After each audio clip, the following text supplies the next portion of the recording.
Yes, Tracy. We know who was appointed to the regional housing. I have not heard, but I suspect we will hear that in the presentation this evening.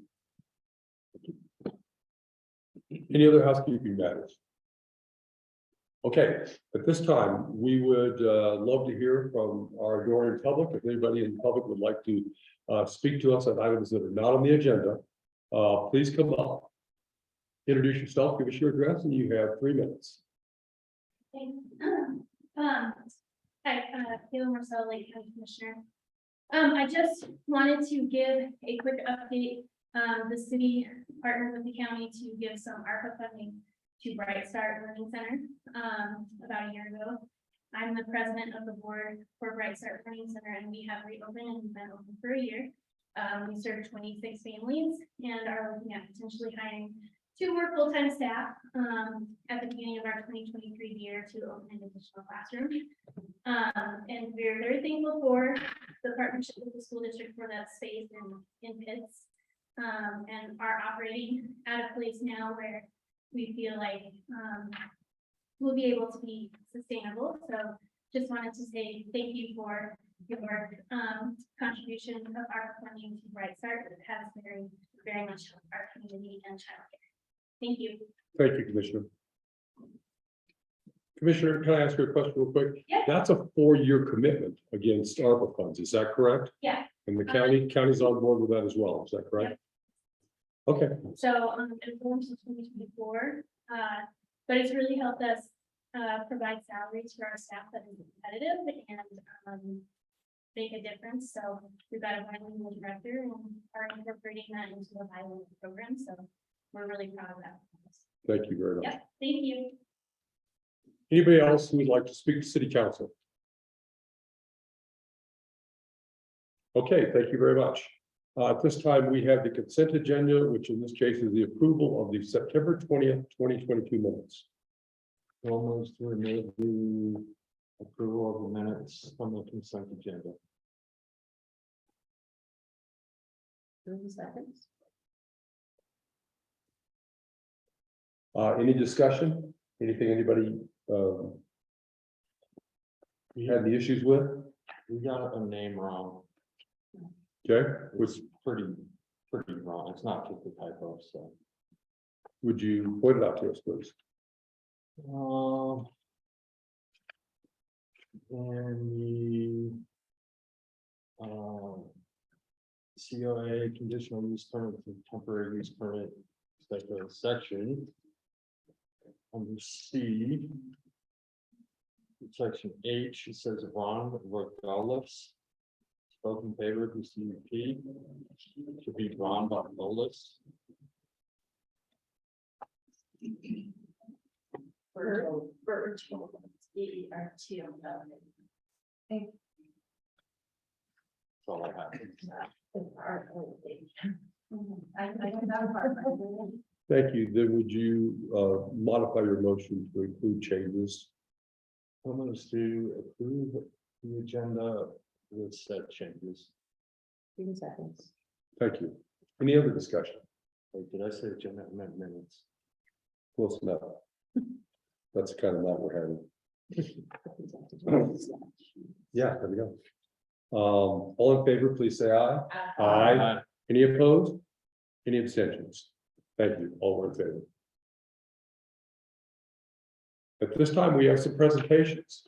I would suggest that this is going to be a very long evening, and we're hoping to keep presentations as concise as you possibly can and still inform us completely and fully. So the first one up is the transit planning update from Commissioner Fiedler.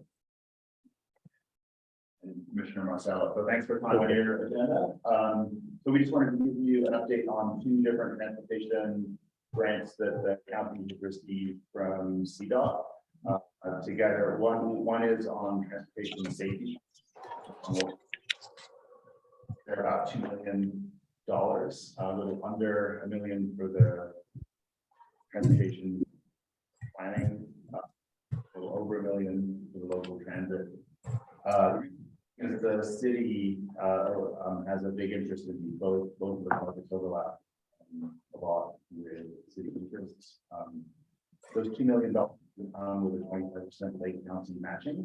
So we just want to give you a heads up, that the county, once we figure out some discussions with CDOT about exactly how those matching funds work, we will come to with their city contributions.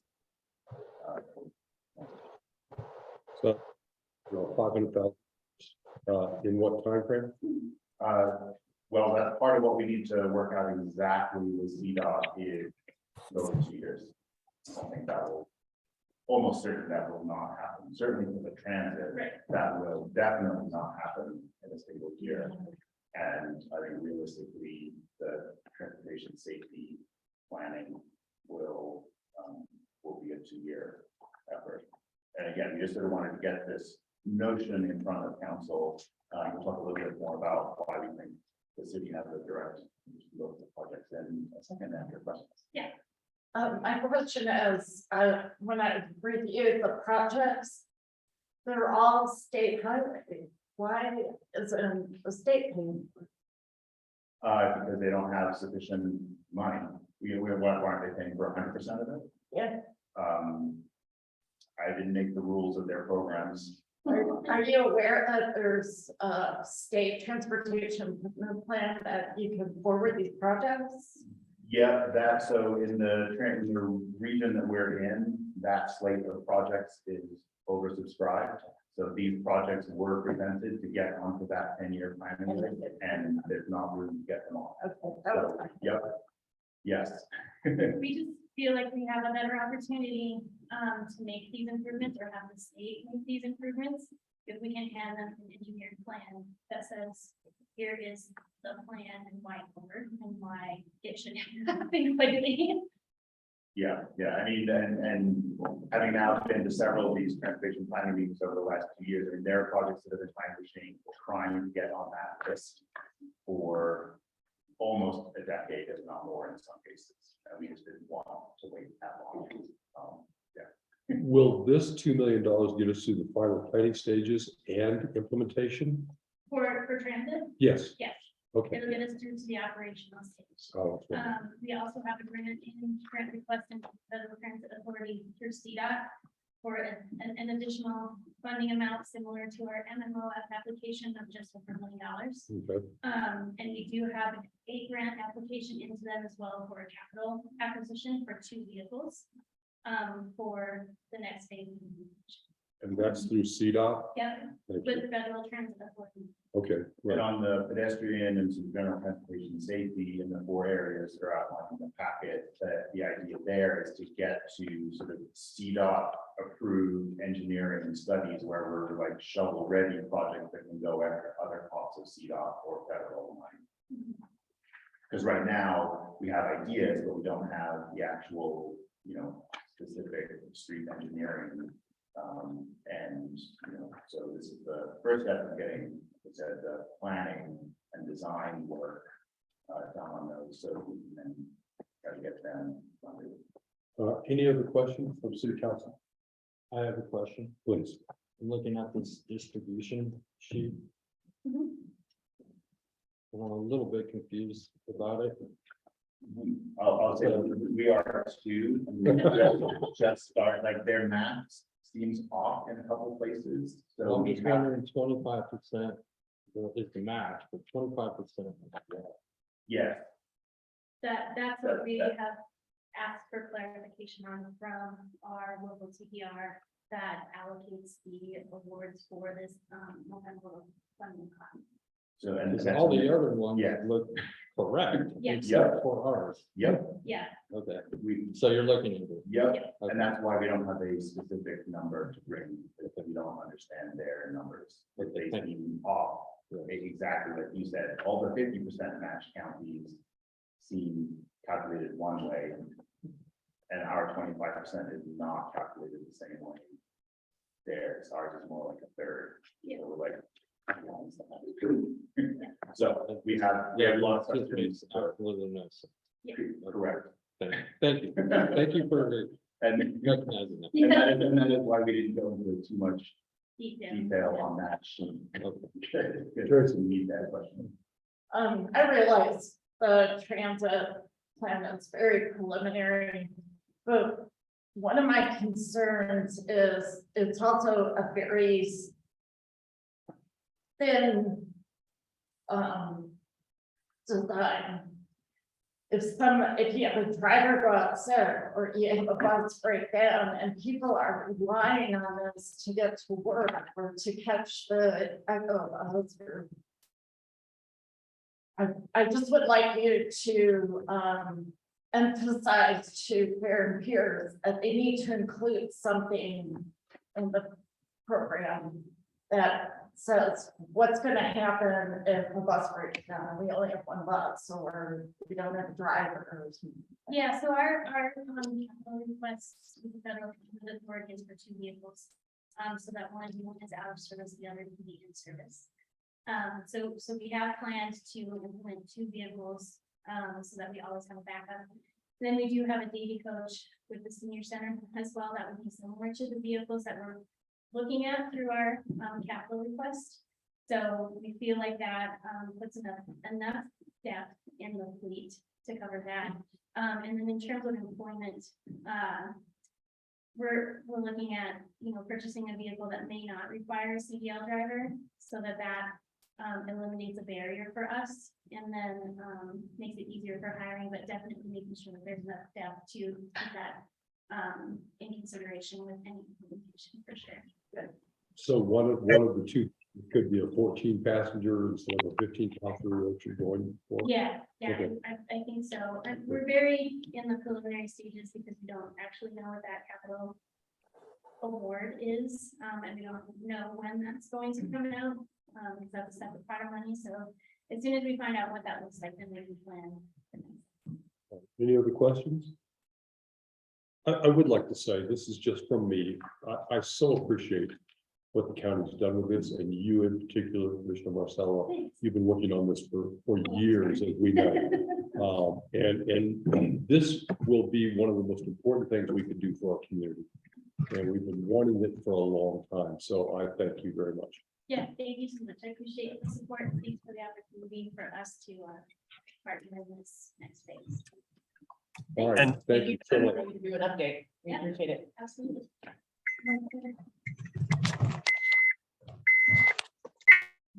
Mute. Please mute.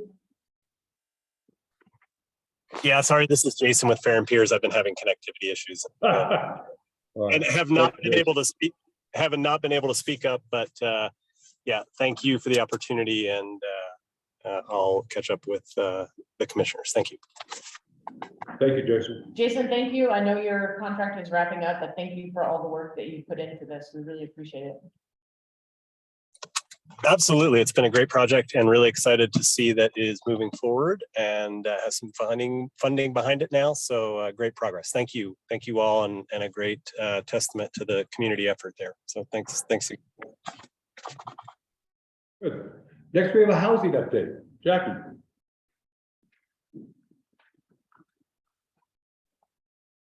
Hello, everyone. I'm Jackie Brilliant, Housing Director. So I wanted to give you an update on the incentives grant. So I applied with the letter of intent on August 30th. And everything seems to be going along fine with our achievements in terms of the qualifying strategies. Dole was actually very impressed with the work that has been done, and they wanted to highlight our work at the APA conference that was held last week. So I think that's maybe a good indication that we're doing the right things.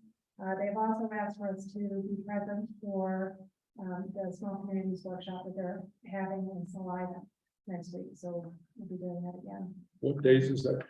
Small. November community. 12th. Okay, thank you.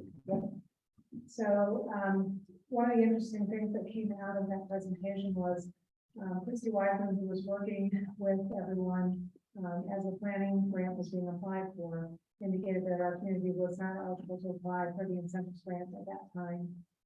We didn't have enough qualifying strategies met, and she was blown away by everything that's been done. And she no longer works for DOLA, she's working for DOLA. But she came up to say it was great to see her little birdies fly.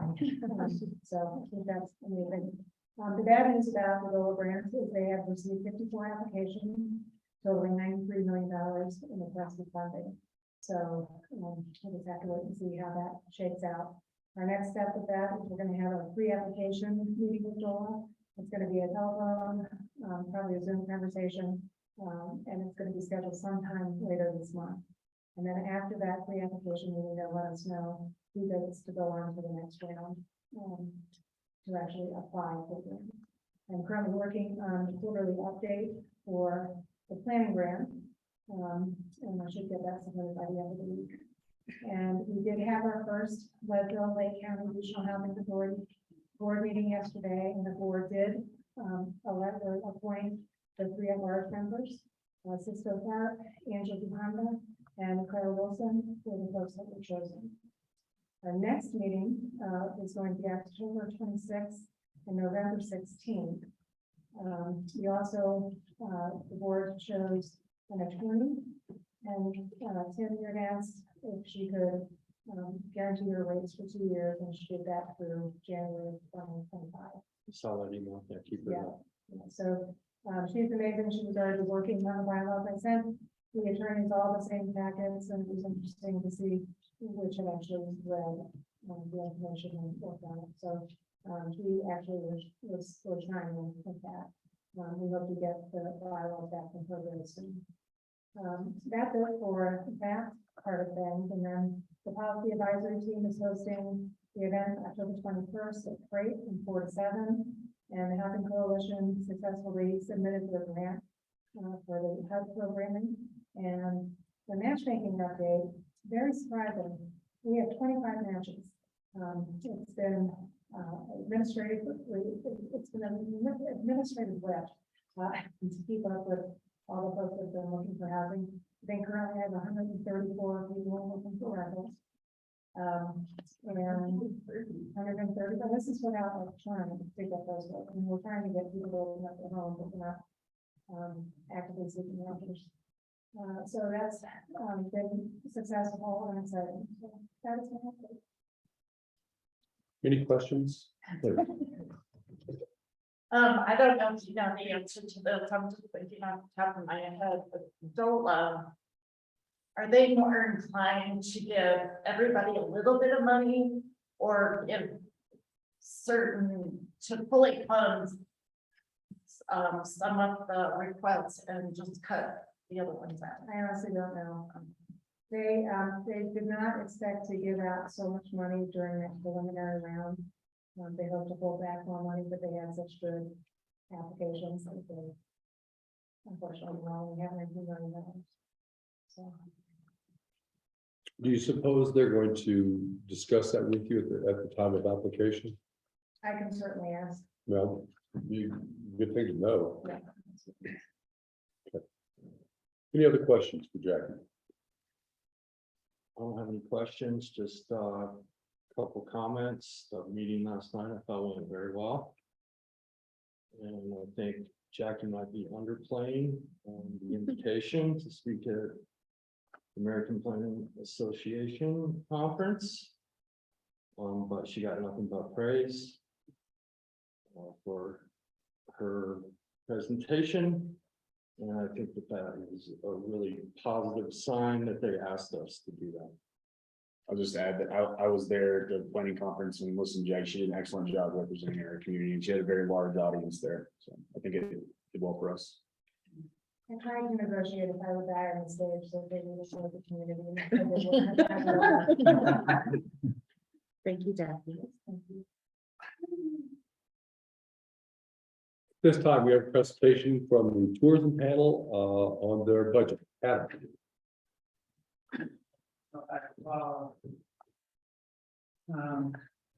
Adam Sharm, Tourism Director, 229 West 8th Street, Leadville, Colorado 80461. I like to follow rules.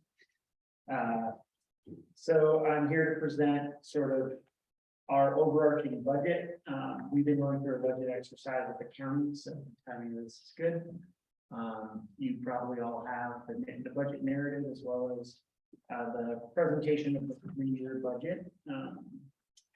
And it's itemized, So you can go through and, I think more than anything, I just want to say that I'm here to represent our community. I just yesterday found out that I'm now going to be a member of the, Destination Stewardship Committee for the state of Colorado. It's a brand new committee that they're putting in place, and picture than 20 members from around the state of Colorado. And we're going to focus, Leadville has been identified, Leadville Twin Lakes has been identified as a community that has really grown, not surprising to anyone in this room, over the last 5 years. So as a destination, the state of Colorado is really paying attention to the work that we're doing, especially with the passing of 2A and a lot of the proactive steps that our community has taken to work on issues to remain a, vibrant community. So it's exciting. It's kind of an honor. And once again, I'm voluntold into the role. So, but it'll be exciting. This one I'm probably the most passionate about compared to all the things on my plate. So I'm happy to go through the budget, but I think I'd rather just open it up to questions that you might have. And again, this, with the passing of 2A, the fact that a majority, or part of the lodging tax revenue that the tourism panel receives flows through the city. I'm here tonight to sort of work with you to understand if you have questions, comments, concerns, because part of my revenue that I help steward flows through the city. I'll open it up to questions if you have them, or if you would like me to sort of walk through generally my 3-year plan, I'm happy to do that as well. Any thoughts for Adam or questions? I would say this, and Adam and I have had this conversation, the lodging tax that goes to under 2A goes to the tourism panel, the 1.92%. Is off to a slow start in the first 2 quarters. We saw that. I wasn't terribly surprised. I'm hoping that we are on track to meet our projection of $83,000. Remains to be seen. Third quarter, we'll know. They have until the end of this month to pay the third quarter. Then we'll know. We'll have a much better picture of what happened these last 2 quarters. So I am ever hopeful. Totally. Yeah, I mean, to speak to that, I would just say that we've definitely experienced, and Tim spoke to this at our last tourism panel meeting, but we've definitely experienced cooling compared to the last 2 years of growth, pretty much anecdotally across the board, anywhere between 5% off to 15 to 20% off compared to, and the lodging tax kind of is also projecting that. So I am projecting a cooling as I think about 2023, 2024, 2025. Obviously, I'm hopeful that we can, some of the work that I'm doing and some of the work that our small businesses are doing can help to sort of bolster our revenue. But ultimately, I mean, I think that the past 2 years were fairly extraordinary for many reasons. And so now we just need to really get really resilient and think about what we want to do with the current revenue that we're shepherding. Any questions? Any thoughts? I have a comment.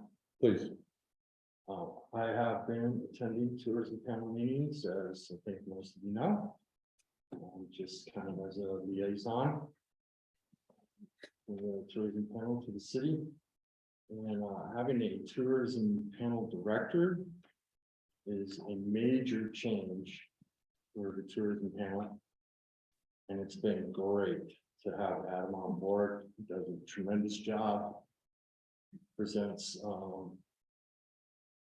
cohesiveness and the continuity it takes to get all this work done. So I appreciate all the work that you've done.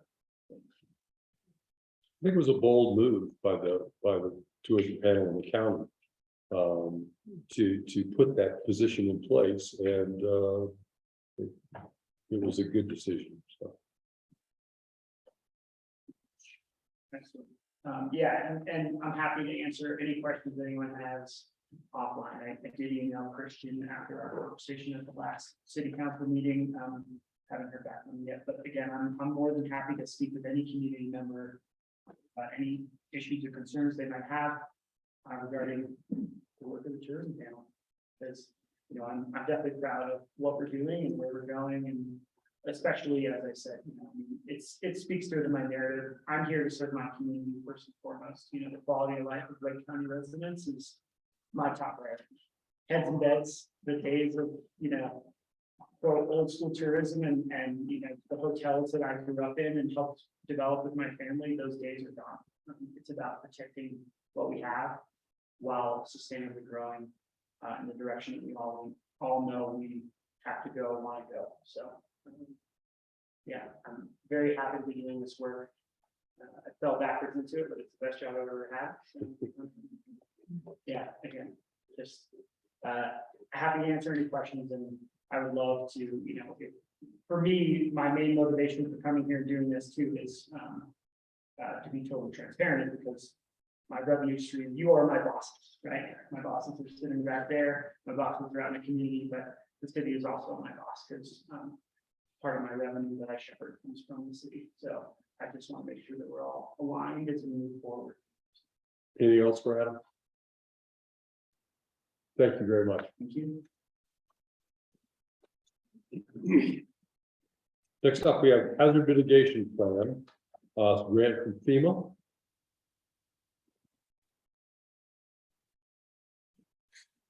I'm here to ask, no, I'm just kidding, but I really am.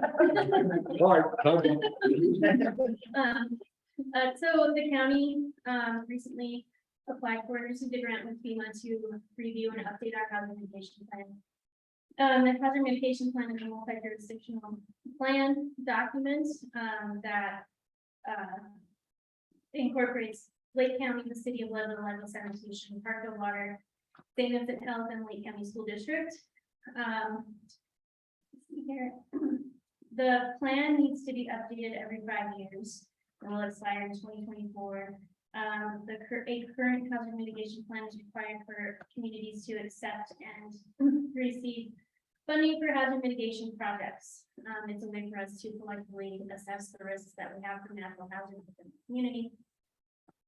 So the county would like to request of city council $520 of in-kind funding and $725, excuse me, of cash funding for the grant match for the hazard mitigation plan. And that's all I'd like to ask for. So if you have any questions about the hazard mitigation plan, I'd be happy to answer them. We'll start this undertaking shortly. The hazard mitigation plan has been in the works for some time, and it looks like implementation is, it's already started. Do we know, first of all, going into the future, the question that Chief Daly keeps asking is, who is going to do it? Who is the person who's going to do it? Is that part of your plan? Yeah, so the hazard mitigation plan lives with the Office of Emergency Management. And then the director of the Office of Emergency Management will help direct those programs identified within the hazard mitigation. So our CWPP document will be incorporated and folded into the hazard mitigation plan, as well as other natural hazards like avalanche, wildfire, flooding, those kinds of things. But if we don't have a hazard mitigation plan, we are not eligible to submit for funding from FEMA if we do have a natural disaster. Oh, okay, yeah, that's pretty critical. So we do review and update the plan every 5 years, check off those pieces of the plan that we completed, and then move up in priority those plans that may change with growth and development. Great answer, thank you. I didn't know how you were to go with that. Do you think that that will overburden the Office of Emergency Management, or do you think that's fits nicely within their? No, we've had a hazard mitigation plan for some time. It's kind of like a living document.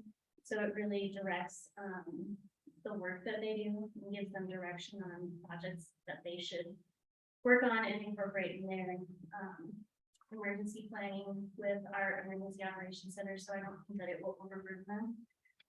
just give them direction of what to work on for our community. And how to tailor response to emergency requests. Now, in terms of the in-kind, you're spelling it out here. Can you explain to us how that in-kind will work? Yes, sir. Yeah. Go ahead, yeah. Hi, my name is Okay. Christine, and I'm temporary business assistant. I've been working with him on this grant process. So for the in-kind, donation, we do ask for staff time. Mainly, it's gonna be meeting with our contractor, who helps write and develop the plan. So there will be roundtable discussions, including a steering committee, also meeting with different staff members individually, just kind of assess different risks and hazards to the community. So that'll be the bulk of that in-kind. So is the dollar amount attached to that, just essentially whatever part of the hourly rate of that individual? Yeah, I believe it's the FEMA volunteer rate. And the county will track that staff time and that income dollar amount with the grant document. Will this be resubmitted us with the blanks filled in? How do you want to proceed with this, I guess is my question. The grant document? Yeah. So the county will complete that grant document once we know of the city's willingness to partner with an in-kind or cash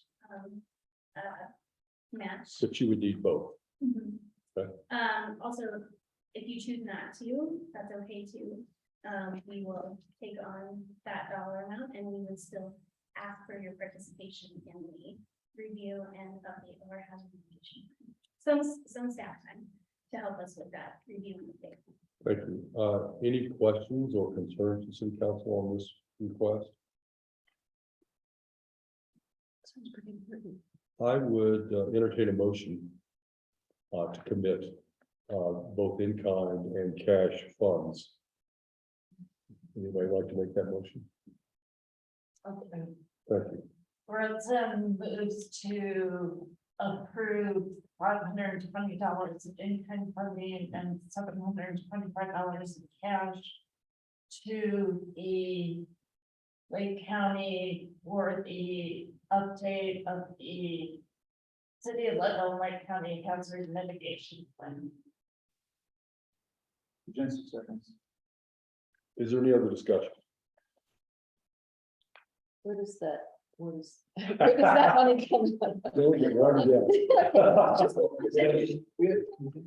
Yeah. That's fine. We got plenty. Thank you. You should just be ready with the dollar amount every meeting, just in case. I actually calculated it before this meeting. That's so funny. Any other discussion? Roll call, please. Councilmember Larissa? Yes. Councilmember Hill? Yes. Councilmember Grant? Yeah. Councilmember Virginity? Yes. Mayor Pro Tem Green? Yes. Mayor Long? Yes. Thank you very much. Thank you, we appreciate it, and we'll be in contact once the grant is finalized, we start the process of the hazard mitigation plan, so that we can keep council updated, and also get some staff to assist us on that. Excellent. Thank you so much. Thank you, guys, we really appreciate it. Yeah, thank you for that. At this time, we have the city administrators report. Probably nothing going on, so we have nothing. Just a couple of updates. So this first one is for Councilmember Virginity. Just wanted to let everyone know that we do have a tenant in the 809 Spruce Street house.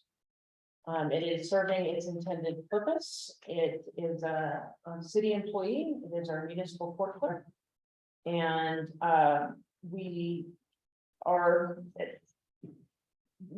advancing the process because the employee needed housing quickly. And so right now, the city is acting as a managing the property, which is, as I talked about a while back, not our long-term intent. We'd like to do an RFP for a property management company, but we have a tenant in and she's very happy and we're happy that it worked out for its intended purpose. I think had we not been able to provide this housing, she might not have been able to stay in Leadville and stay with the city.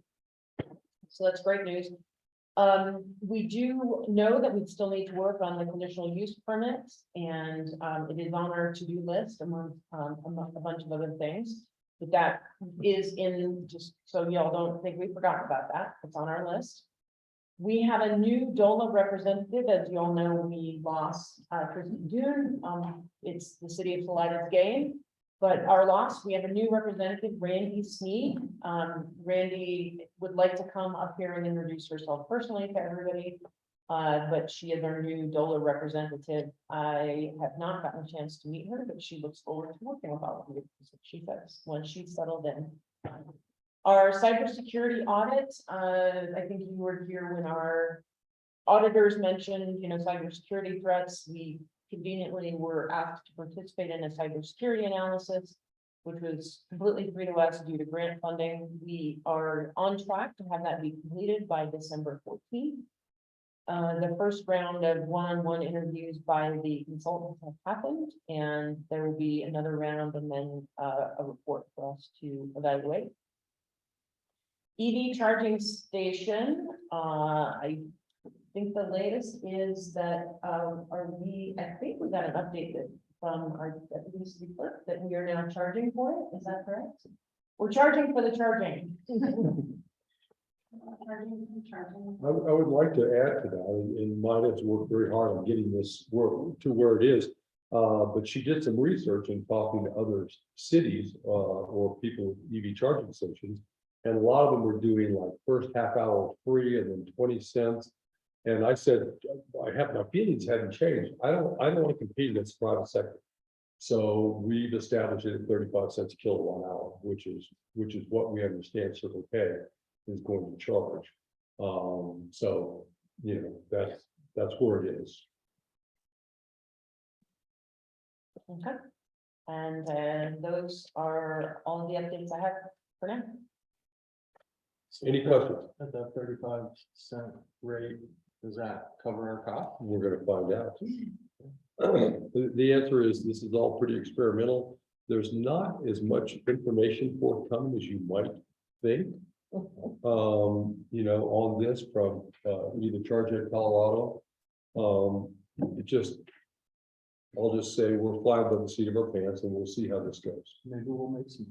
Well, if we could cover all of our budgetary items with that EV charging station, I'll be happy. All right, thank you. Great, thank you. At this time, we're going to have two public hearings. Both of which have gone through planning and zoning. Chapin had some interesting thoughts on this today, and I'd like you to share that with City Council. Sure. So for the record, I'm Chapin LaShawns, planning director for the city of Leadville. So the municipal code requires for an application for anything requires a public hearing, conditional use permit, et cetera. Technically it says it requires a joint public hearing between the planning commission and city council. And as you know, it's not our practice for the planning commission and city council to do those public hearings together. So as you're aware, you have a planning and zoning commission who before an application comes before you, reviews it in a public hearing and makes a recommendation, and that comes to you. Obviously the advantage of having a planning and zoning commission is so that they can review the nitty-gritty details of the application in that public hearing.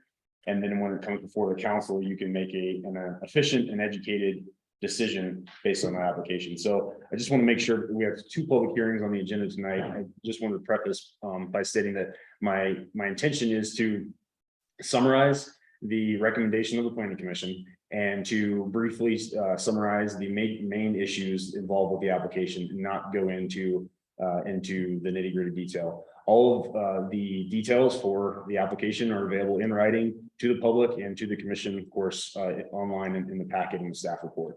So is that okay with the council going forward that we proceed in that manner?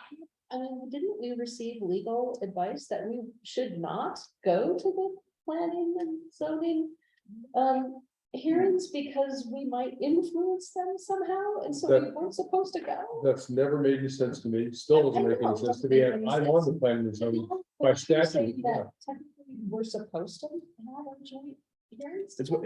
That's what the code says.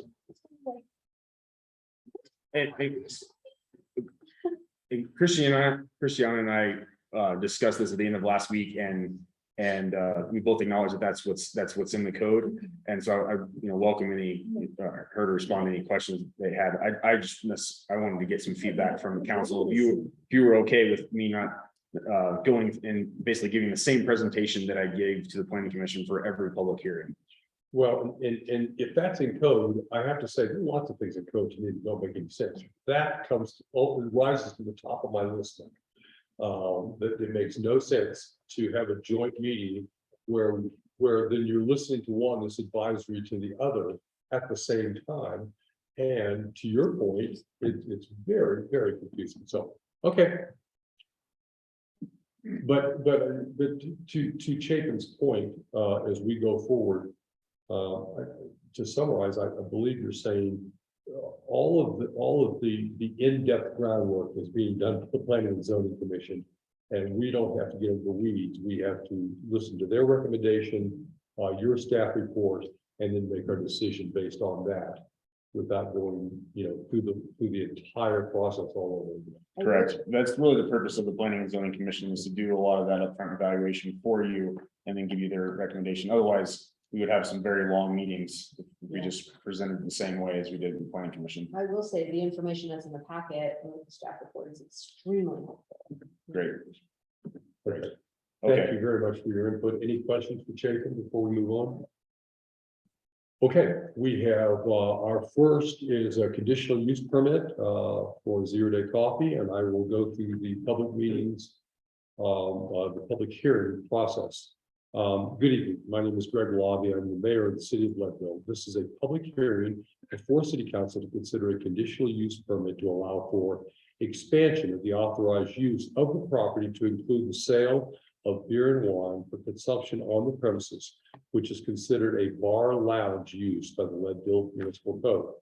Tonight, we will consider the following conditional use permit for 0 Day Coffee conditional use permit located at 122 East 7th Street.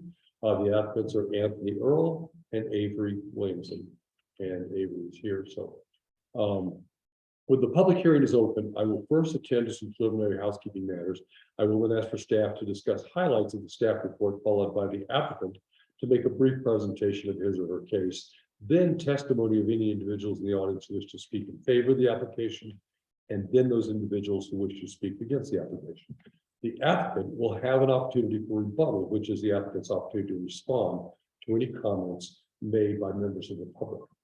After rebuttal, I will close the public input portion of the public hearing and allow planning commissioners an opportunity to ask questions.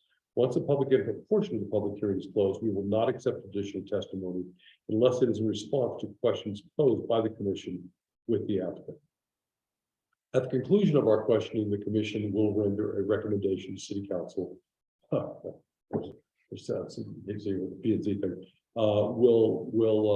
City council will render a decision, and that decision could be approval, could be denial, or could be continuation. It also could be an approval with conditions. So we'll see where we go with that. This public hearing is quasi judicial, which means we have to follow certain procedural requirements to establish a record. For this reason, it's important that when you speak, you identify yourself. If you would like to submit written materials, please understand that the city will have to hold on to those materials for at least 30 days after city council renders this decision. Are there any questions about the public hearing procedure?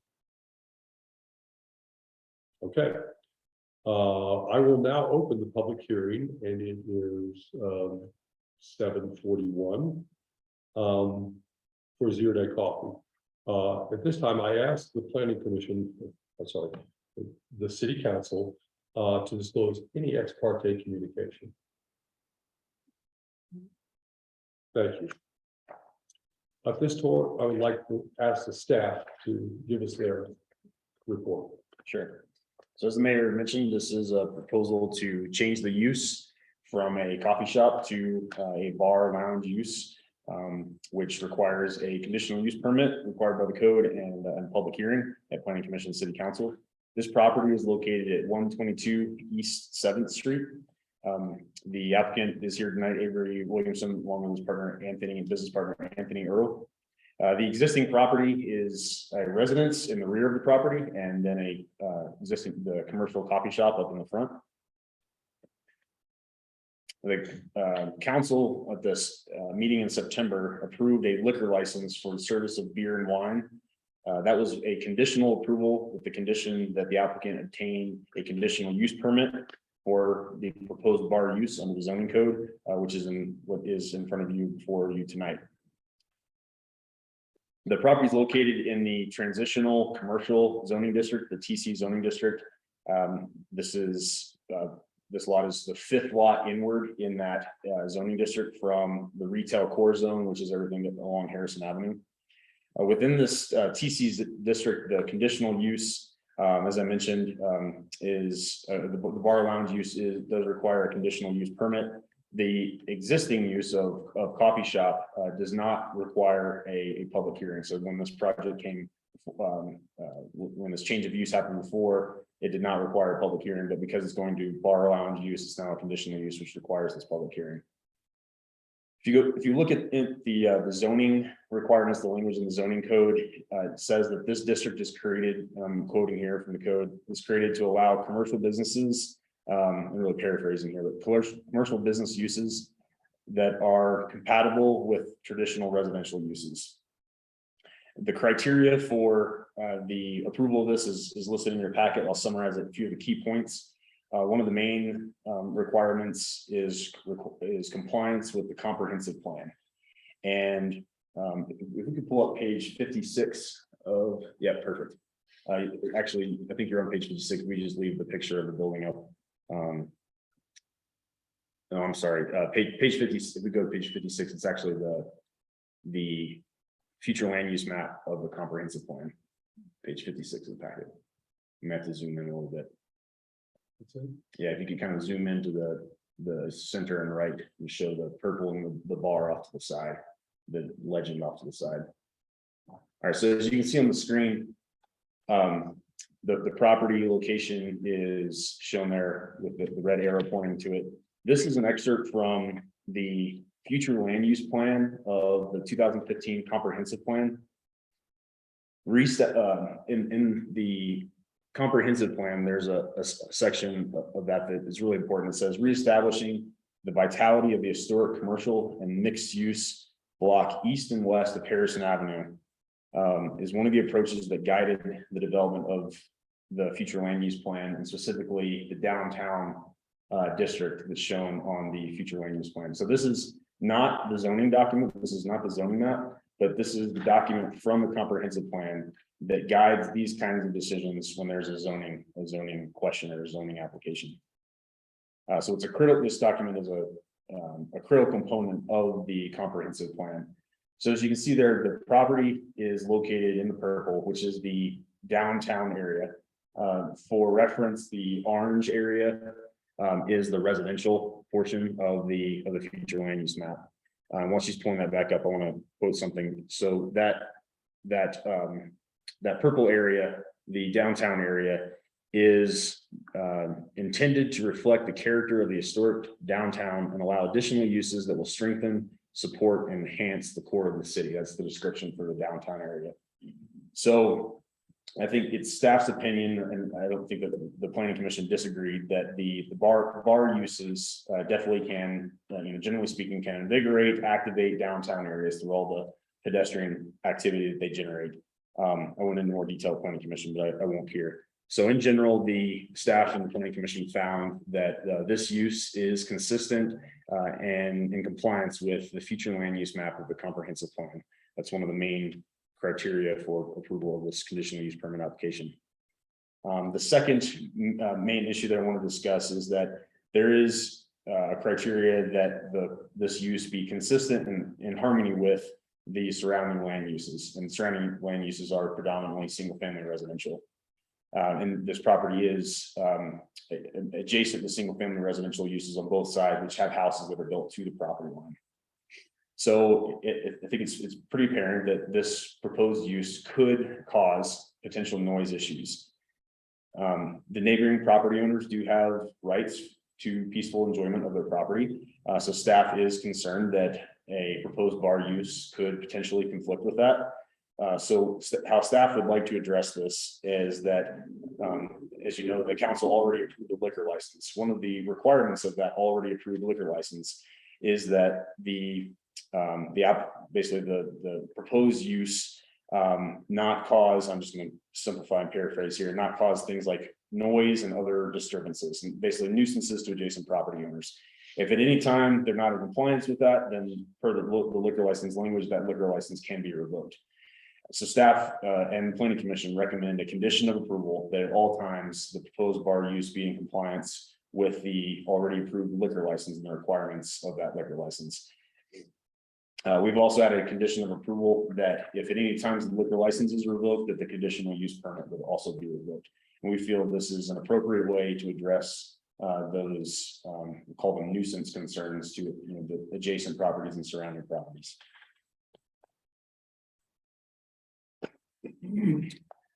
So in summary, the planning commission reviewed this application at a public hearing last week. There are 48 attached the public comment letters that are attached to the staff report and included in your packet. There's also one additional that has that been passed. Yes, everybody has it. Okay, thank you. Email, but I would like to read it into the record if that's okay with council. How many emails do you have? Just one. Thank you. This one was given to me Monday, October 3rd at 1:34 p.m. through email. So this would be Well, after let's- after planning commission. This is Well, let's wait until we get into the public comment portion. Okay. So the majority of the public comment letters, the high majority were in support of this application. I think there were approximately 7 letters in opposition. At the planning commission meeting, there were also approximately 7 or 8 members of the public who provided verbal public comment all in support of this application. The 5 planning and zoning commissioners unanimously recommended approval of this application with the findings and conditions of approval that are included in your packet. The planning and zoning commission added a condition of approval at the public hearing that the proposed bar use shall only operate until 10 p.m. And the applicants were in agreement with the addition of that condition of approval. There is a finding regarding the exempting the project from the parking requirements, considering that the residential use is actually a larger amount of floor area, and therefore the primary use of the property, which would exempt this project from an on-site parking requirement for the commercial use. And I can take any questions. Any questions for Chapin before we move on to the applicant's presentation? Thank you. Avery, would you like to make a presentation? Sure. That's it.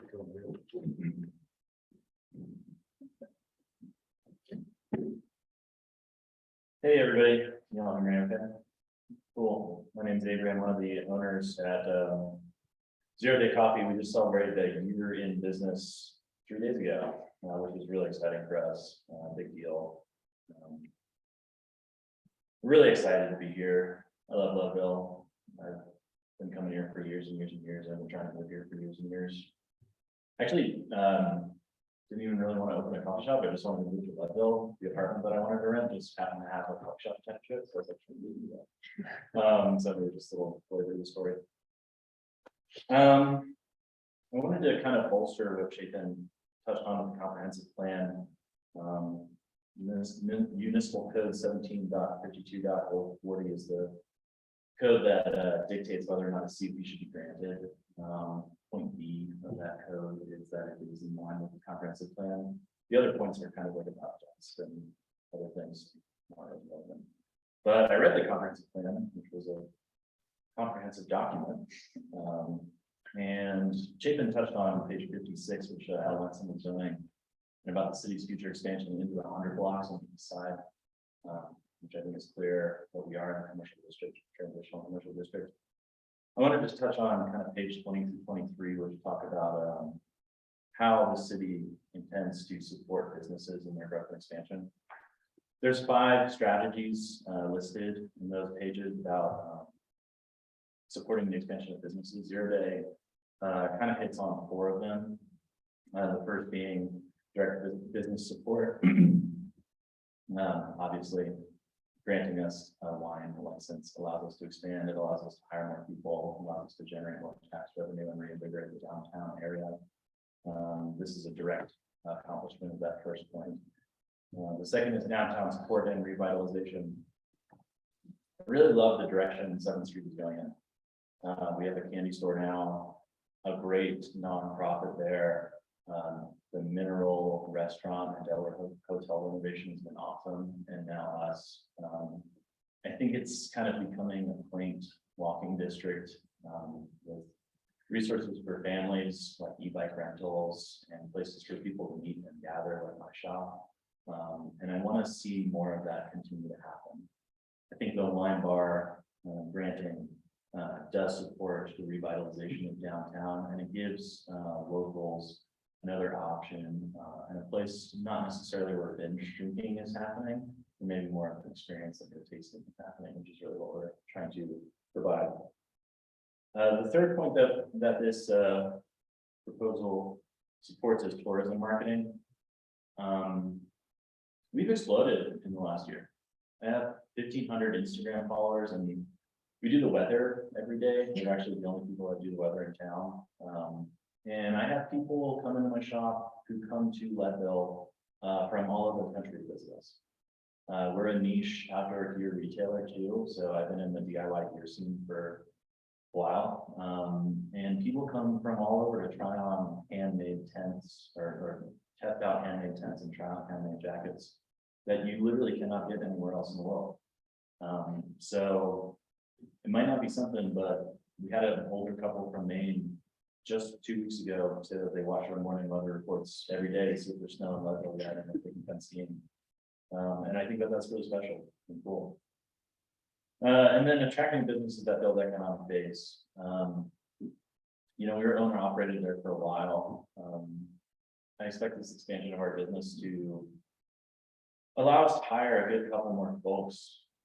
We already employ a lot of bakers, and we have one direct hire, and a couple of part-time staff that help. We see the wine business is bolstering our staff, maybe even tripling our space, but also the secondary and tertiary economic impacts are kind of important to recognize. Our shop is really focused on local, which means we're going to be doing local wines. We're looking at a winery in Buena Vista, goat cheese from just down the road. Can't really ignore that builds economic base in the area, and that's important. Yeah, page 23, there's a statement, provide business expansion assistance. This is an expansion of business for us, so granting would help. I just wanted to kind of take a moment and mention some of the negative comments and color them a little bit that Chapin mentioned. You know, we've been in business for about a year here. And there are a number of second homeowners that rarely occupy their residences on 7th Street, on my street. And we have faced nothing but harassment and bullying from them since we started. It's been terrible, guys. We had to have their property manager trespass from our property. He was warned about harassment from Hal. They're writing these letters and they don't even live in the houses. There's only one comment from somebody who actually lives 365 days a year in Leadville among those negative comments. So it's just been a real point of frustration. And I just really need to hammer home that these people are not my neighbors. They might say that they are in these letters, but the fact of the matter is that I don't know their kids. Their kids aren't riding their bike in my street. I don't know who they are. I see them rarely. And it's just been a terrible experience for us in business. It really has. So that's what I want to say about the negative comments. Obviously, we're going to close at 10. It's going to be like organic wine. So I don't think the organic wine crowd is really the only one. But worth considering. That's all I really have to say about the CUP. Thank you, Andrew. We may have additional questions for you. We're gonna go to public comments at this time. Did anybody have a question at this point before he sits down?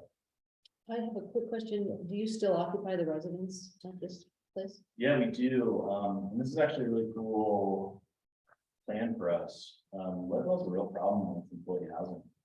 I can rent those apartment rooms in the back for about $600 a piece. And if we can gather enough wine money for Tony and I to purchase the building and move out of there, we can immediately create 2 new employee housing opportunities where our employees can live and work there for about half as much as the average. Thanks. Okay, thank you. That's all. At this time, I'd like to open to public comment. Anybody in the public who would like to speak in favor of this application, please come up. Speak to City Council. If you're on Zoom, raise your hand or possibly just unmute and let us know that you would like to speak. Hi, my name is Wendy Weiskill. I'll just speak up since nobody else did. I actually spoke in favor of 0 days petition at City Council. I think it was September 28th. And so I won't repeat necessarily what I said there because I think the same folks are here. I did speak up too in the planning and zoning meeting, a couple days ago or late last week. And a point that I made there that I hadn't made in front of City Council is that I think what Avery and Tony are proposing is just a great place for people like me who don't drink and haven't in many, many years, who don't mind if their friends do and want a safe place to meet and enjoy each other's company. I've been in one of the establishments downtown, and frankly, I won't go back under any circumstances. And this just really gives those of us who have different reasons for wanting them to obtain this license a place to go. So that is what I said in front of the planning and zoning board last week. And it isn't what I said when I presented the support for Tony and Avery in front of City Council. So I did just want to bring that up, and I did put that in an email a week or 2 ago as well. Thank you, Wendy. Thank you. Anybody else who would like to speak in favor of this application? Please unmute and speak. Oh, hi, guys. Hi, Nancy Bailey, Executive Director of the Leadville Lake County Economic Development Corp. I just wanted to kind of reiterate, I didn't get an opportunity. My apologies, Avery, for sending in a support letter, but he brings up a really important point in terms of what our economic future looks like in the historic core. And Avery and his team really tell that story, right? And so I just wanted to say congratulations, really, to achieving something really special for all of us here in Leadville. So I just wanted to point that out, and thank you very much. Thank you, Ms. Bailey. Anybody else who would like to speak in favor of this application? Just to clarify, will we keep the public hearing open for anyone who needs to speak in opposition? Absolutely. Okay, That would be next. all right, understood, thank you. Okay, then we have an email to be read into the record. Dear City Council and City staff, if I have written in time, please add this note of support to the public record on 10/3/2022. I'd like to express my support for 0 days CUP for alcohol service. I think it is critical that businesses in our downtown core have the product and service flexibility to survive. Alcohol sales can be a big help in supporting an existing business. I believe that it is true at Leadville Outdoors, which is primarily an outdoor equipment shop, but rounds out its sales to include food, alcohol, and other non-equipment items. Gas stations and convenience stores are similar. 0 Day contributes to our increasingly thriving ecosystems of business in Leadville, and I support them growing and adapting as needed. Regarding the concerns of some of the neighbors, I do empathize with them. I lived for many years across the alley from the Pastime Bar and experienced late night noise, etc. However, I believe that if someone lives on the 100 block of a downtown area, as I did, They choose to be proximal to businesses of all sorts, including establishments selling and serving alcohol. If this isn't okay in our downtown core, where would it be okay? To me, it seems an appropriate business type and property use for our downtown core area. Thank you for your consideration and thank you for your service to our community. Best wishes, Francisco Tharp, 315 Chestnut Street, Leadville. Thank you. Last call for anyone who'd like to speak in favor of this application. Seeing none, I would like to ask, is there anybody who'd like to speak in opposition to this application?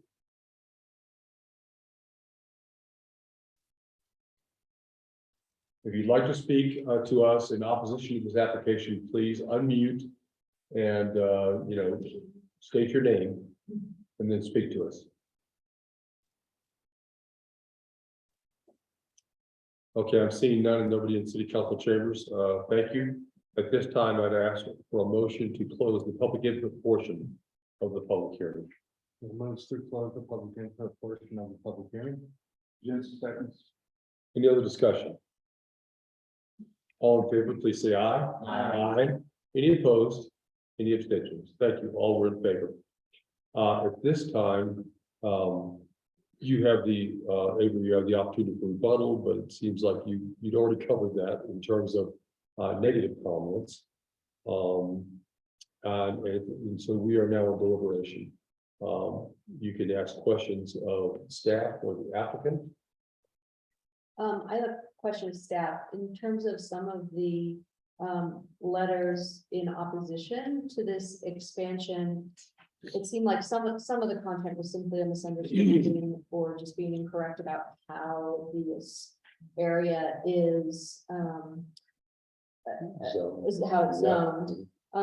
But in terms of complaints of trash or noise or dogs or whatever, we don't have the police department here, but has any of the staff been aware of any formal complaints regarding any of these nuisance issues?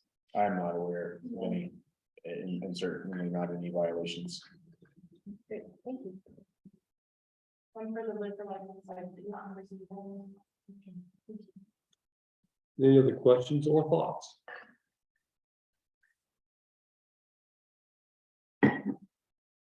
I would say a couple things. Number one, traditionally that block has had a lot of different businesses on it. We've had several shops. Across the street has been 3 different brew pubs over that last 30 years. You think Boomtown and then Rosie's and then Pierre Brew. Yeah. And of course, then the Delaware, just a few houses down from them, the Delaware has a bar and a liquor license. Of course, the Manhattan's right there in the corner on the other side. And I'm also compelled by the comprehensive plan in terms of the thought process around the 100 blocks off of Harrison Avenue and the development of businesses in those blocks. So, I mean, I have to say, I not only don't have a problem with this, especially because they are willing to close a can and not be bar scene per se. I am very in favor of this particular application. I'd also like to say I find it reassuring because it is also a residence and the people who live there also want to have a residential experience and want their neighborhood to be warm and welcoming and a good place to live. And I think that also supports the idea that it's not going to be, a bar energy in the traditional or maybe stereotypical sense of the word. Yep. Any other thoughts, comments, questions from City Council? In which case I would entertain a motion, please. Councilmember Jensen. Councilmember Jensen moves to approve the 0-day copy change of the use conditional use permit EL-2022-025 located at 122 East 7th Street along the attached common conditions. Bill second. Any other discussion? You too. Roll call, please. Councilmember Genesee, Yes. Councilmember Grant, Yes. Councilmember Hill, Yes. Councilmember Loriston. Yes. Mayor Pro Tem Green, Yes. Mayor Lobby. Yes. Congratulations and good luck.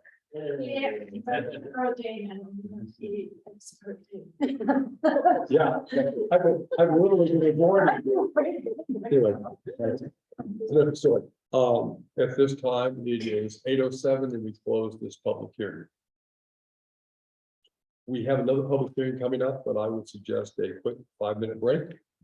And then we will, move on to the public hearing on Stregulus. He said. Congratulations. Abe. I was, yes, yeah. Good luck.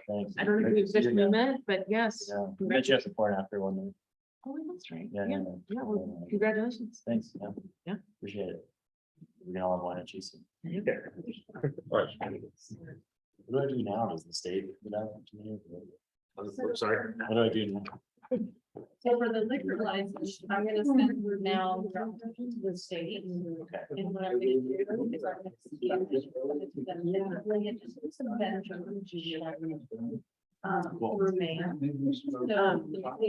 thought there was one that wanted you to be there on the next. Was 8:05. Just really like hanging out with. Surprise me with that it's on. You look great. You look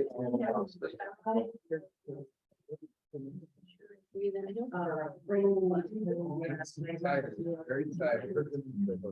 Well, again. Yeah, we're talking like this. The next one. The mayor mentioned to me he was gonna have you here in case there were questions on something. It sounds totally escaping me. I- Try to. The only thing I can think of with this application is that No. is Sandra on the other hand, she's like, this is. she's in that phase of life. It's like. You wanna. You know, like. There's a yes or no answer.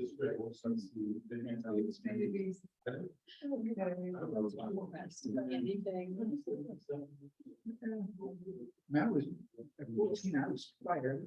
I mean, I like to see them. Just.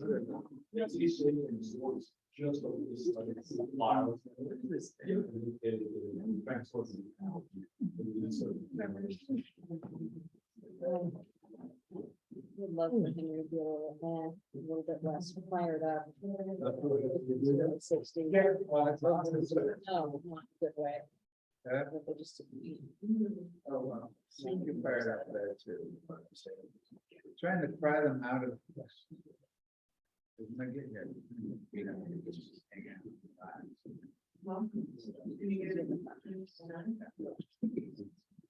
So.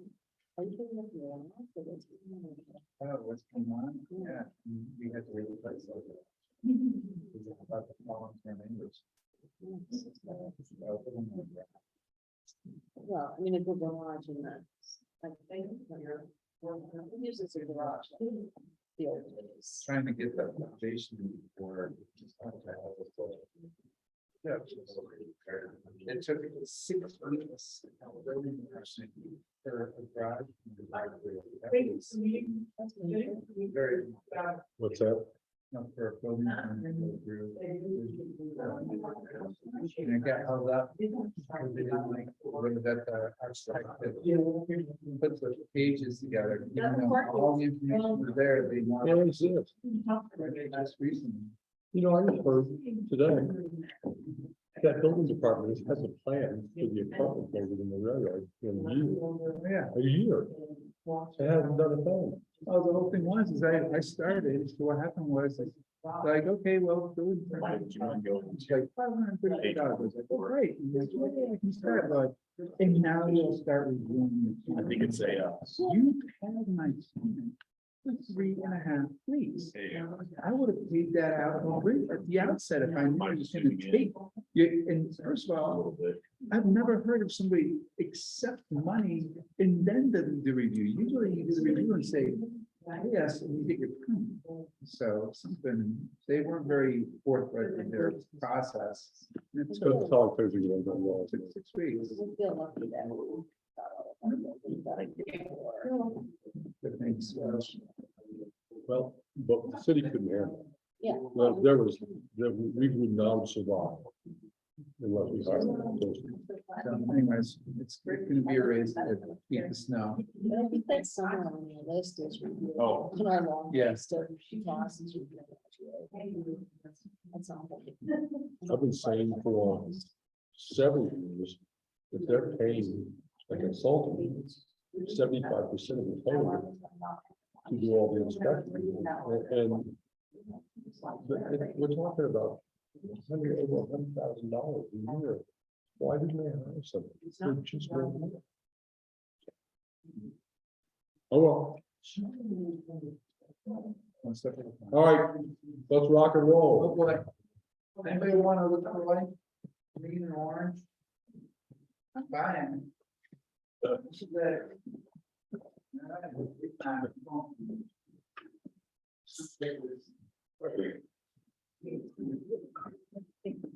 Next up is a hearing, this is a public hearing on 601 through 631 East 8th Street. And this is a plot amendment and a public hearing. This is for the Straight Horse Edition. And I will open the public hearing.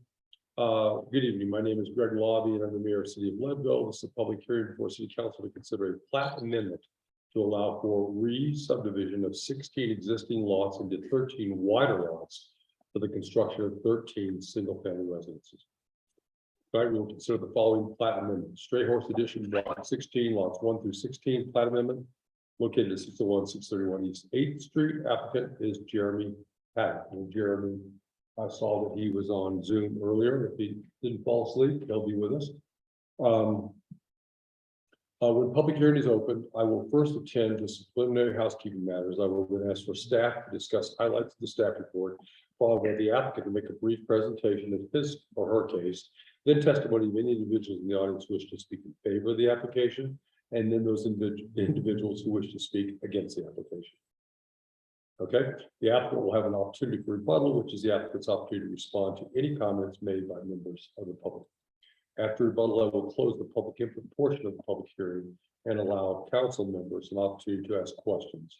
Once public input portion of the hearing is closed, we will not accept additional testimony unless it is a response to questions posed by the commission with the applicant. At the conclusion of our questioning, the council will render a decision, which could include a continuation of the hearing. This public hearing is quasi judicial, which means that we have to follow certain procedural requirements to establish a record. For this reason, it is important that when you speak, you identify yourself. If you would like to submit written materials, please understand that the city will have to hold on to those materials for at least 30 days. 30 days after city council renders this decision. Are there any questions about the public hearing procedure?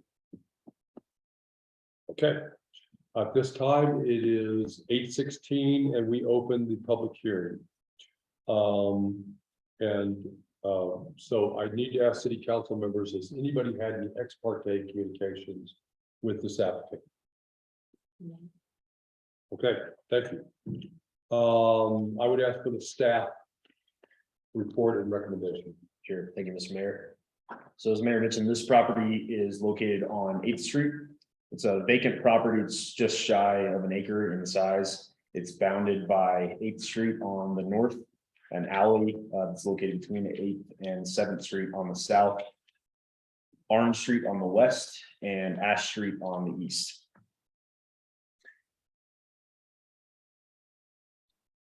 If we could go to page 126, please, Mike. So give a summary of the planning commission's evaluation and staff's evaluation of this application. There are standards for approval regarding a plat amendment. I want to point out that this project, it's related to the development of 13 single-family homes The reason why we're here to public hearing tonight is not necessarily because of the scope of the actual development, but it's because of the scope of the actual subdivision amendment. If these existing lots were proposed for development using the existing property lines, and the developer was gonna come in and build 13 individual single-family homes in this zoning district, that would actually be by right development. The applicant could proceed straight to a building permit without site plan review or a conditional use permit application or anything. Because of the classification of the proposed subdivision as a plat amendment, it does require this public hearing. The applicant has voluntarily provided a lot of great design plans for it. There's a lot of detail that's been provided. So we really appreciate that from the applicant. It really helps us get a really good idea of what kind of project is proposed to be built here. In terms of the approval, the criteria for approval in this application, the Planning Commission reviewed all of the zoning requirements for this project. Is this page 126 of the packet? Yeah. Okay. Turning and on that. Okay. And it's a subdivision, there's really no upside down, so that's fine. In terms of the zoning requirements, staff and the planning commission has found this application, the actual plans for development of the project, so site plan, the architectural elevations, floor plans, all those things meet all the zoning requirements. So that includes lot area, lot width. We go to those elevations, Mike, that I emailed to you earlier today. Sorry to make you bounce around. I just want to give some kind of visual reference while I was discussing these things. While she's pulling that up, the commission did find this project also meets the other dimensional standards of the zoning requirements, such as the setbacks, building height, dwelling size, lot coverage, density, and parking. So all of the zoning requirements are met. And I'll just narrate this a little bit what's on the screen. So that, as I mentioned, the applicant has voluntarily provided some architectural renderings to kind of help us understand kind of the flavor of this development. There's about 22 feet of elevation change across the lot from east to west. As you can see, the proposed architecture is, I'm not an architect, and I try to use architectural terms very limitedly, but this is more of a Victorian style architecture, which I think really fits in with kind of the vernacular of this area. This is not necessarily a code criteria that has to be met, but I think it is very, visually interesting. And I think the architecture is appropriate for the area. So I'm glad to see that they're going down this road. But this kind of gives you an idea of the density of the project, with these 13 homes ultimately being developed side by side. In terms of the other code criteria, just summarizing here, it is in compliance with all the criteria of the comprehensive plan. The proposed amendment would reduce the number of units from 16 units that are allowed by right zoning. So 16 houses down to 13 houses with this proposed amendment. So that does reduce the overall intensity of use of this site, which would be a reduction of the impact to the adjacent property owners. So staff is in support of that. That meets one of the code criteria. Just something else that I want to note, there are waste rock piles that are on an adjacent property to the west of this property. It's actually across the street, which is currently an unpaved street.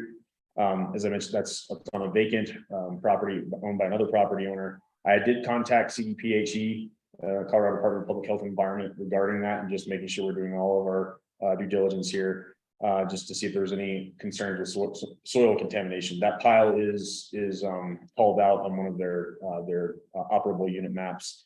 That pile is under the institutional controls of CDPHE. CDPHE does not have any concerns with this proposed development because the proposed development, including the utility work that's stubbing utilities into the property, would not impact that pile.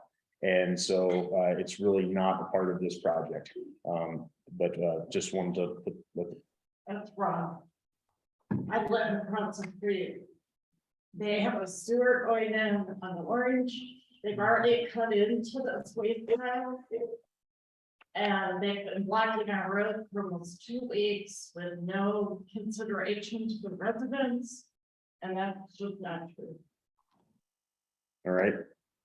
As I mentioned, I did refer this to CDPHE and proceeded with the direction that I received. I also referred these, this plan, this whole application to all the utilities, all the referral agencies. And I have not received any comments from any of the utility agencies who are overseeing all the utility installations. So what I'm saying, Yeah. is they have cut into the top. But putting in their new sewer line, they have cut into this pile, which CDPHE is saying they're not gonna touch it, but they already have. All right, I think the best, considering that, I think the best path forward would be to during the applicant's period of, for the presentation, have them comment, or I guess provide more information to address that. And then we can certainly address any of those concerns with conditions of approval, additional conditions of approval as necessary based on the applicant's response. And I'll certainly, I was not aware of that, and I'll absolutely look into that further. Thank you. Yeah.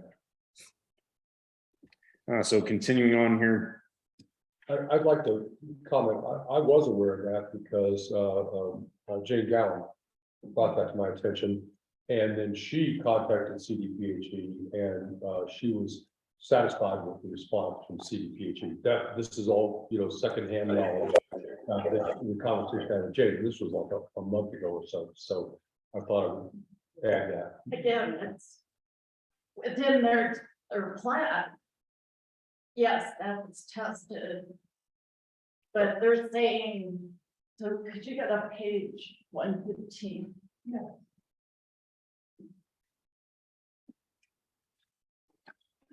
Okay, you go, yeah, the bottom picture, so this is orange, the alley in between 7th and 8th Street. That is the historic Coronado line, it's marked on the Riley Silver Canes and they have they have excavated that alley to put in a new sewer line, and they have literally cut into that waste pile. Thank you. Chapin, go ahead and continue, please. sure.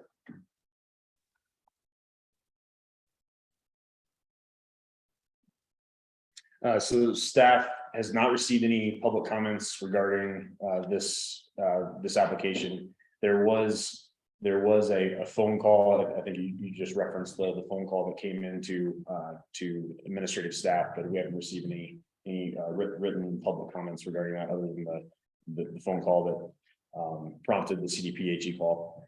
At the planning commission meeting, public hearing last week, all 5 planning and zoning commissioners who were present unanimously recommended approval of the application with the conditions of approval and the findings that are included in your packet. The kind of unlike the last public hearing, most of the findings and conditions that are included with this project are standard language. The only unique condition of approval that is in here is regarding the fee and lieu payment to the Lake County School District. There was an ordinance passed, as council is aware, last year that requires either land dedication or fee and lieu payment for any kind of development of this scope. And so that condition of approval has been added with that. That's all I have. I can answer any questions. Any questions for Chapin before we go to the applicant's presentation? One clarification, on the picture that's on the screen, the pile that is on the left-hand side of the bottom picture, the left-hand side, yes, that is the pile that is identified on the operable unit 9 in the institutional control map. The pile that is on the right, as far as I'm aware, is not identified on that map. Okay, thank you. I think we'll get into that a little bit later. At this time, I would like to hear from the applicant, Mr. Paddock. Hello, my name is Jeremy Paddock. Nice to meet you all. Definitely, if I wanted just to jump right into that pile, Chapin, thank you so much for going into that. You're exactly right. That big pile that is on 8th is what they are concerned about. It's not this pile on the 7th is what we were instructed by CDHP. So that's just from what they were telling us. A little bit about myself. I'm from Leadville. I was born there. I graduated high school from Lake County High School. And since then, I've been building homes in the Front Range for about 25 years and just excited to get an opportunity to build some homes in my hometown. It's kind of fun. The reason we wanted to make these lots wider, and I mean, obviously, if I can sell 16 homes, we make more money on 16 homes. But we really wanted to make the architecture, to fit Leadville, the Victorian style. And I've been around a lot of builders. Just haven't seen any builders in the last 20 years kind of do this style and just wanted to do it. So we started looking at the width of the homes. And in order to really hit this style and really kind of just, really dress up that street, we wanted to go ahead and make the lots wider. But other than what Chapin has gone through as far as the plots and the elevations, don't really have much more of a presentation than that. Just, open for questions, and very sorry for, making you feel that we don't care about driving and all that kind of stuff, because that has nothing to do with it. I know we came up with some issues that we had to get Joe from the sanitation department down there, and also Greg Titter from water. So we had some things going on as far as timing, and just, tried to make the best decision possible. So we didn't, do any damage. So we wanted to have everyone look at it. So I'll just open for questions. I see these are the pieces that are part of institutional control. So that's the mound. Yeah. Can everybody see that? So this is the site. This is the pile that is shown on the bottom picture on the left-hand side. That is Orange Street, which is kind of where the arrow is right now. And then the pile on the right-hand side of the picture is right where that O is. So if a pile is not on the CDPHE's registry, does that mean that they know about it but haven't identified it as a concern, or that they don't know about it or haven't evaluated it? I'm gonna make a suggestion that when we get to a motion, that a condition of approval could be final written clearance by CDPHE in writing. Well, the damage has already been done. If indeed there was damage to an institution controlled pile, that's what we need to know. So I think that would be a fair condition to go forward. And to reclaim it the way it was. If the pile was not an institution controlled pile, then there would be no reason to do that. It's a historic site. I'm not sure piles are considered historic, but I mean, why do we have a historic mining district? okay. At this time, I would ask if there are anybody in the public who would like to comment on this application. First, I would ask for anybody who would like to comment in favor of the application.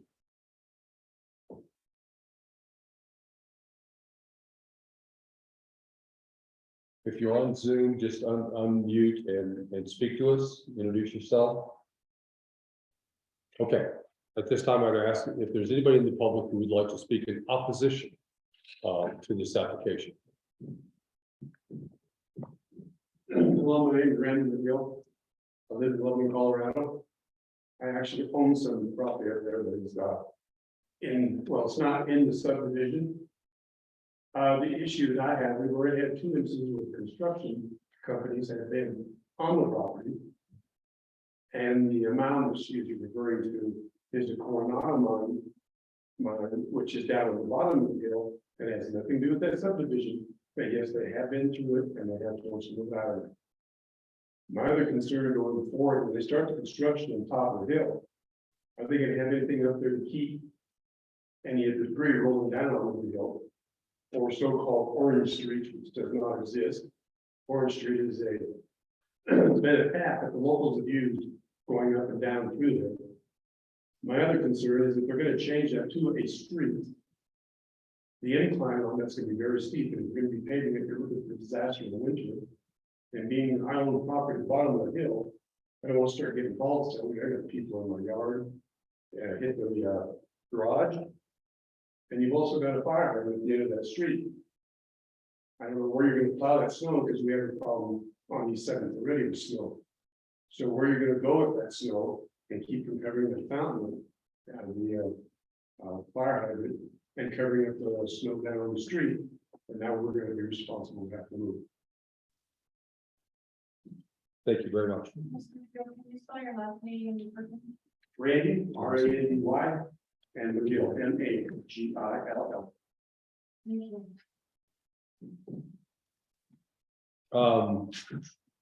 Is there anybody else who would like to speak in opposition to this application?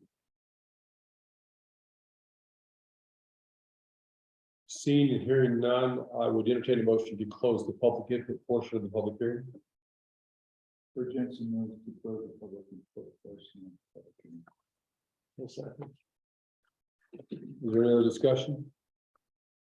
All in favor, please say aye. Aye. Any opposed? Any abstentions? Thank you all in favor. At this time, we are in deliberation. We can ask questions of the applicant. We can ask questions of staff. Yeah. Oh. It's what you can see. Sorry, yes, sir. Pointing to it, and it's not paved. At this time, Mr. Paddock, you have the opportunity for rebuttal Technically, it's fine. on any of the public comment. Yeah. Okay. Yeah, I mean, the first thing that I'd like to say is that we do have in writing a study from CDHP. They actually looked at our project, they looked at where the piles were, and they gave us in writing in order to go ahead to proceed. So we did do that process. I understand the impact. We're going to be good neighbors, and I'm sorry that, we are a good builder. I've been doing this for a long time, and we'll make sure we're not putting tons of trash on your place, and we're going to keep controls in place. We'll put silt fence up. We're going to do a lot of things that, keeps the stuff on our property. So hopefully that gives you a little bit better feeling. Not quite yet. So, thank you for that rebuttal. At this time, we have the opportunity for questions of staff or Mr. Paddock. So like I said, I live across the street from this on 7th Street. We got a notice that you're gonna do an excavation on the street that was gonna last 2 days. It's in almost 2 weeks, and we can't use our street, we can't use 8th Street because most of the day you have your equipment also on 8th Street. I can't use 6th Street because Excel is on 6th Street. It's very difficult to get to my house. Also, the road right now, you're not doing any work on it. You could fill it in and let us use our road and just put cones around where the manhole is. But instead, you park a great big dump truck in the road so nobody can get through. In addition, Mr. McGill's mother, who uses her garage right next to this alley, spoke to some of your construction people and they were extremely rude to her. She's 80 years old. And there's just no reason for that, but she was expressing her concern, including the fact that she did not receive a notice that the road was going to be closed. So I'm asking you, if you're going to be a good neighbor, maybe you can start right now and help us out.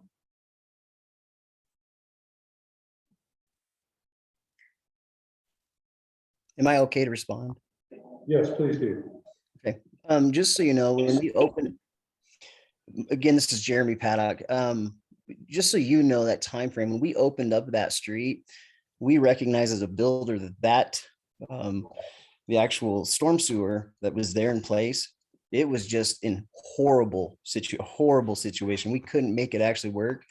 And so I made a choice and spent $5,500 and put in a whole new storm drain so that we could actually build it correctly. So it was going to, sustain sewer for years to come. And so that took a little extra time. We had to come back to Denver and actually get another one made. And so that we could actually, do it the correct way. And after opening it up, it was the right way to do it. And we are wanting to be good neighbors. I do understand that we've had a couple people yell at our guys. That's not what we're understand. Anything going in the forward motion is a change, and definitely that's not, I understand it definitely makes people uncomfortable and mad and all these things. But I have not had a single phone call from anybody going, hey, can you do this?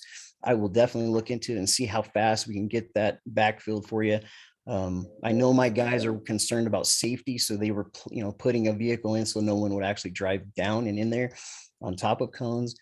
But yeah, we will definitely look into it and see if we can get you access. It couldn't be a worse time to do it with Excel being on every street as well. I'm sorry for that. I appreciate that. Has Leadville Sanitation been in the midst of all this? Yeah. And Parkville. Oh, and Parkville as well. And I'd like to hear from our street department supervisor about what your thought process around what's going on up there 7th and 8th Street. Tony Medina, obviously we need to get that road filled in and get covered on that before the snow flies. And we're talking about 7th Street? 7th Street, yes, right in Orange Street, right in front of Councilwoman's home. We were there today. We went and looked at it, and it does need a lot of work on it right away. Marvin, my assistant, he called and spoke to Mike. I believe he's the contractor in charge. And he was told that they are planning on doing that as soon as possible, giving him the impression that it will be this week, that they will be backfilled with road base and do whatever they needed to do. We're also coming really close to the end of the season for asphalt from even Buena Vista and from Eagle County. We need this road to be finished and closed up before snow flies. And that could happen anytime in the next 2 weeks. As part of the conversation that you're having with Mike, the contractor, has he committed to not only backfilling but paving this season? My understanding is that whoever tore it up is responsible for paving it. The excavation permit, like, And I believe that- for time, requires them to pay. Yes, thank you. To Tony's point, we've been talking about this. Yes. ACA is done in Buena Vista is done at the end of the week. They're not gonna make more asphalt. Asphalt will be available on Eagle, but it's a lot further. Yeah, no, quite more expensive as well.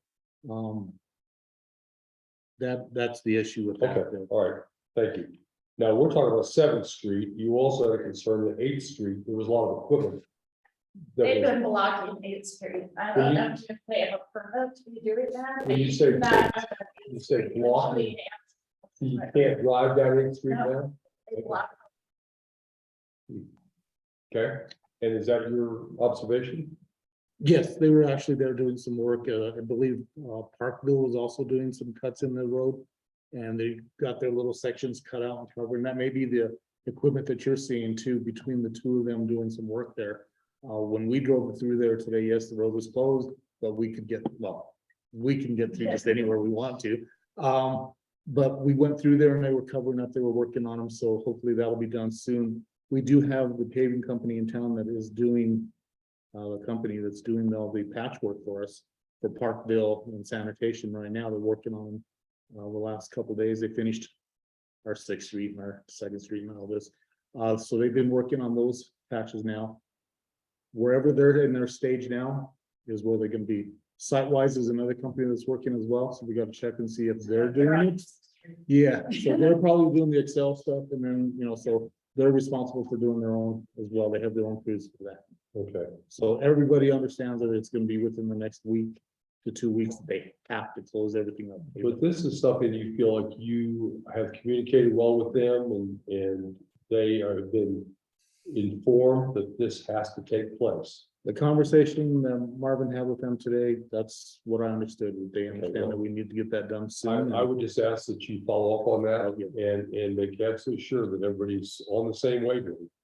We've had plenty of times in recent years especially, where at the end of the season, people make us promises that they don't keep. You know, in terms of payment. I know it's a fun area, isn't it?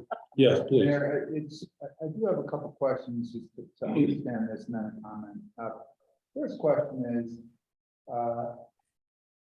are the improvements they're doing right now with the sewer stubbing the utilities to these 13 lots before we actually have gone through this? So they're actually doing the work before they have the approval.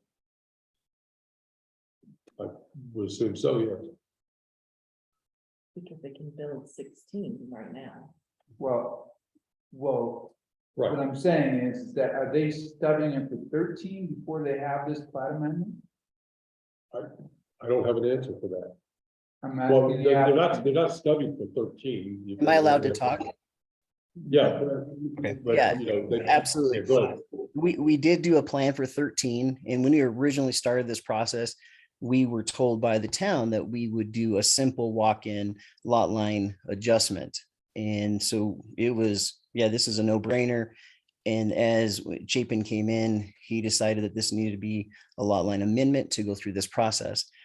In 3 months, yes, we went and got sanitation approval. We got all the plans, we got the permit. And right now we're at that corner sewer main turning up the alley, waiting for tonight to see if we can go. And then we'll start installing the subs or the stubs for 13 lots. Or do we have to pause and we go back to 16 lots? And we're waiting for tonight. Well, I'm just gonna say that, I mean, I'm going through this myself. Kudos to you to start before you got all the approvals. Like, I mean, I know that this is probably in transition with Chapin coming in here. I like the idea of 13 instead of 16 because the density is smaller. It's gonna make it a more Victorian area. So I'm gonna say I'm in approval.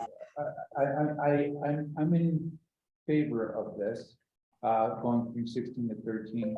My questions are in the original application, it says that the average size of these homes are supposed to be between, I think, 2,200 and 2,600.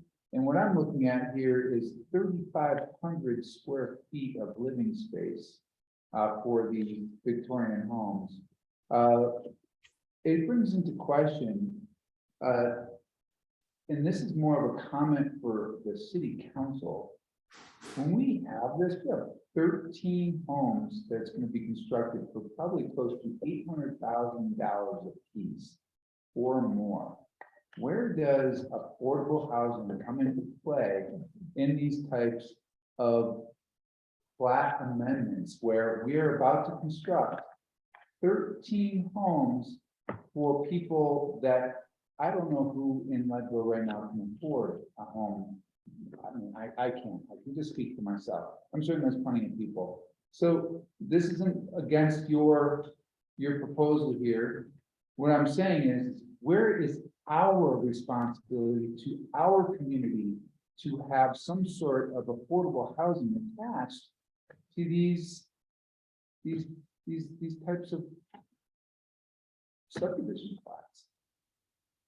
I mean, where's the affordable housing I mean, I can only entertain that there's not gonna be too many full-time residents living.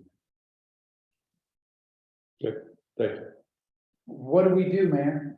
We do nothing because there's nothing in code that requires of this person that he provide affordable housing. Well, and that's what I'm saying is, I know this is beyond our conversation now, but I think it's something we have to tackle.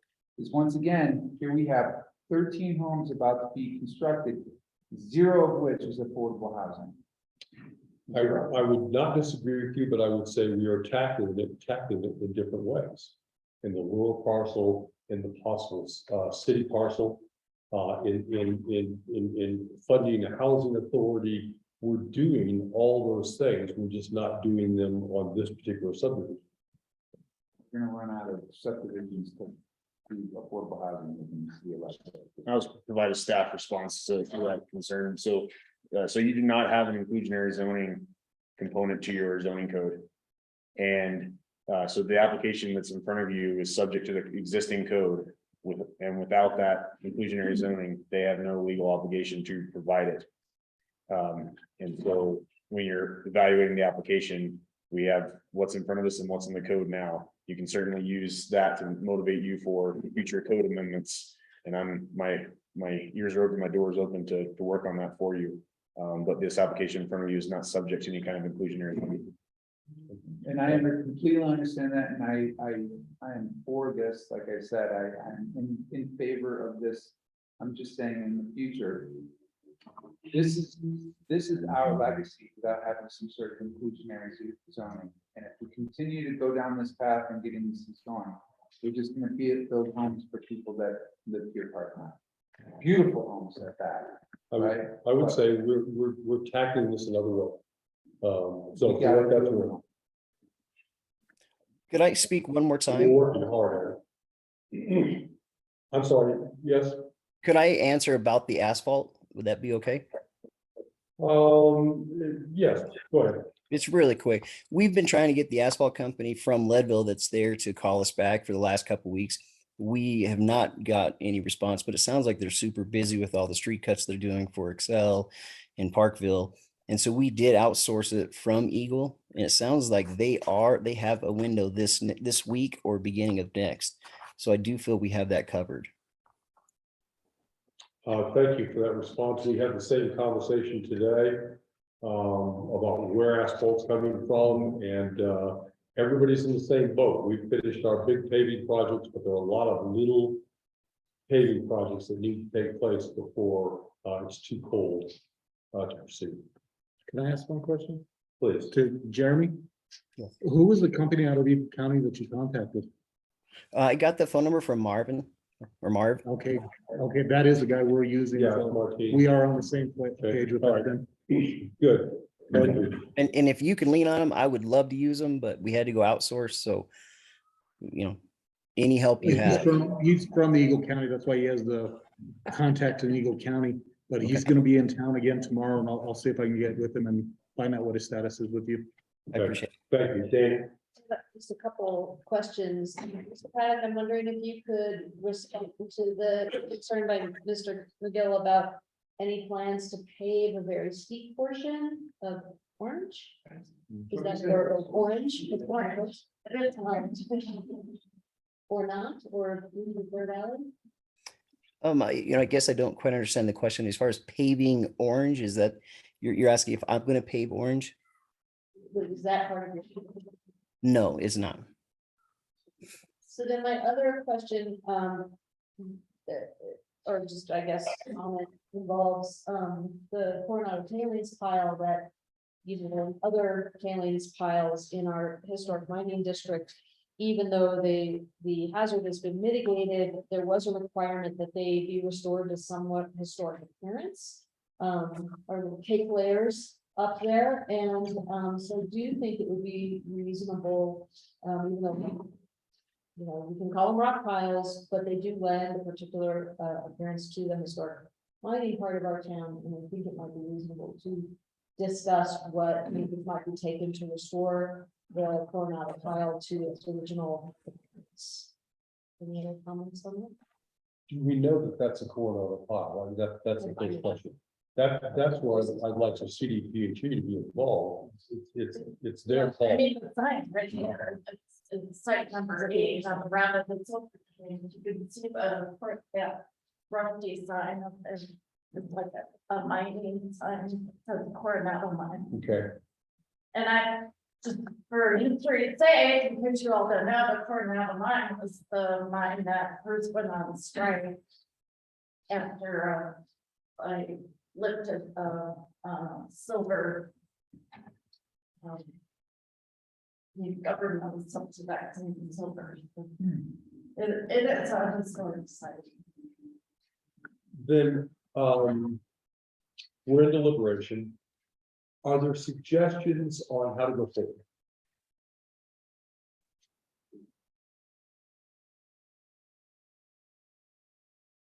Well, I guess the question for me is, where does oversight of this pile fall? Like, is it if CDPHE doesn't acknowledge it as a place, then is it more of a historic group question to, I mean, who do we refer to say, who can tell us what needs to be done to take care of this pile and give instructions to the developer? I would say the Historic Preservation Commission deals with the National Historic Overlay District. But we're not. But this is a different historic. And I'm kidding, it sits outside the historic district, that's why. I guess I just don't know who the. And I have another complexity to this, because of the way they're dealing with this. The alley that runs behind their property, so their access, only if they talk about that they're gonna create. The Excel power poles run right down the middle of the town. So that's all you're gonna have to get moved in addition. So I just, I'm concerned about the residents and our, being a good neighbor. This isn't the only thing that's gonna affect the neighborhood. I would say in terms of that complexity, there's some things over which we don't have any purview, and how utilities, we've talked about, okay, Leadville sanitation, kind of to that side down. And Parkville Water is doing work on 8th Street and Excel is all over the place. And if those poles have to be removed, then that's not something we would deal with anyway. That's something that the developer would go to Excel and deal with them either undergrounding or moving the poles. So I mean, I understand that it's a complexity. I just don't think it's one that we have any authority over. So back to my question, because I think it might be reasonable to pose a, condition on an approval for restoration of historic failings piles, but I think that the developer would need more guidance from some group, whether it's the CDPHE or whether it's some historic, I just don't know who that. You bring up a great point. CDPHE doesn't care about the Right. history of the files. Right. So they only care about the operational unit. And then, their institutional control. That's it for them. And they could say, well, we don't care about that file. But that wouldn't necessarily, your issue. I'm just wondering and I wasn't here for when the whole, I call them the cake layers with the kind of striping of rock down, and then they were restored to their original appearance, like who oversaw that or who did that? That was the EPA. And Linda Skinner is the head of the EPA in this region. She's been part of this for a long time, and she's very easy to get hold of and talk to. And so the question in my mind would be, did they deal with the piles that they cared about and the rest of them were not important enough to deal? I don't know. Yeah. That was in the 90s, so. So I'm gonna add a little bit of just, I know what I would like to see, but I don't know who to direct the applicant to. It's a really interesting question, and I don't know either. Does anybody have a thought on this? May I provide some just staff thoughts? I don't know if I have necessarily direction just yet, but so as I mentioned, I was unaware of disturbance of this. I'm just going to call it the Coronado pile, because all my previous conversations with CDPHE were specifically regarding the much larger pile to the west. So I'm absolutely going to follow up with CDPHE tomorrow morning regarding the Coronado pile. So Orange Street is a platted right of way, so it's a platted street. I don't know where exactly the property line between the private property, I believe it's private property, which contains the Coronado pile. I don't know where the boundary is between that property and the right of way. And I don't know how much of that pile is actually within the platted right of way. As we know, things were laid out on a grid that doesn't necessarily consider where things are on the ground. So that is to be determined. If that is Coronado pile is on private property and any kind of utility installation disturbance went onto that property, that's a whole other consideration because you're not inside right of way anymore. That's, I mean, technically that's like a trespass on neighboring private property owner. I don't think we're trying to go down that road, but I'm just kind of bringing in up all these considerations. But I would suggest, and I'm working on drafting it right now, some kind of condition of approval to hopefully address some of these issues that prior to issuance of I have to think about whether it's building permit or certificate of occupancy, I guess building permit, because that would happen sooner. That or maybe perhaps recording of the plat that the applicant shall comply with all CDPHE regulations. And of course, I'll be following up on that beginning tomorrow. And any installation of utilities or disturbance from installation of utilities shall be returned to pre-existing site conditions to comply with all CDPHE regulations. Now, what that doesn't address is the historic component of this. And I honestly, I don't know how the historic piles are regulated. Then I'm going to suggest we have a serious question in front of us about whether or not that pile should be considered an historic, site.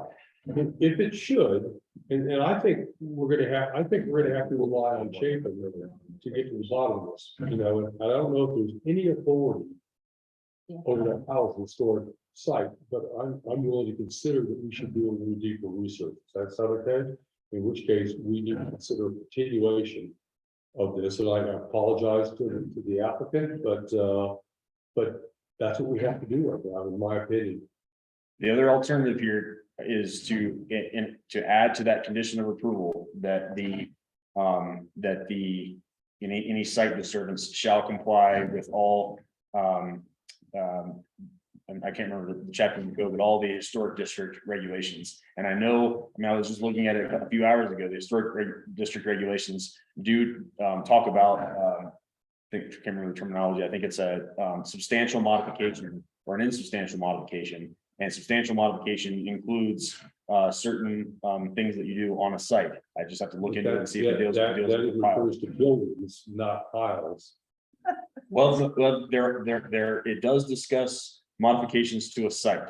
And I don't know the specific language, but it goes beyond buildings. I would like for us to delve into this with a little more thoroughly before we can give approval to this plan. What does city council think? Well, my only other, go ahead, sorry. My question is, who owns that pile? I can answer that.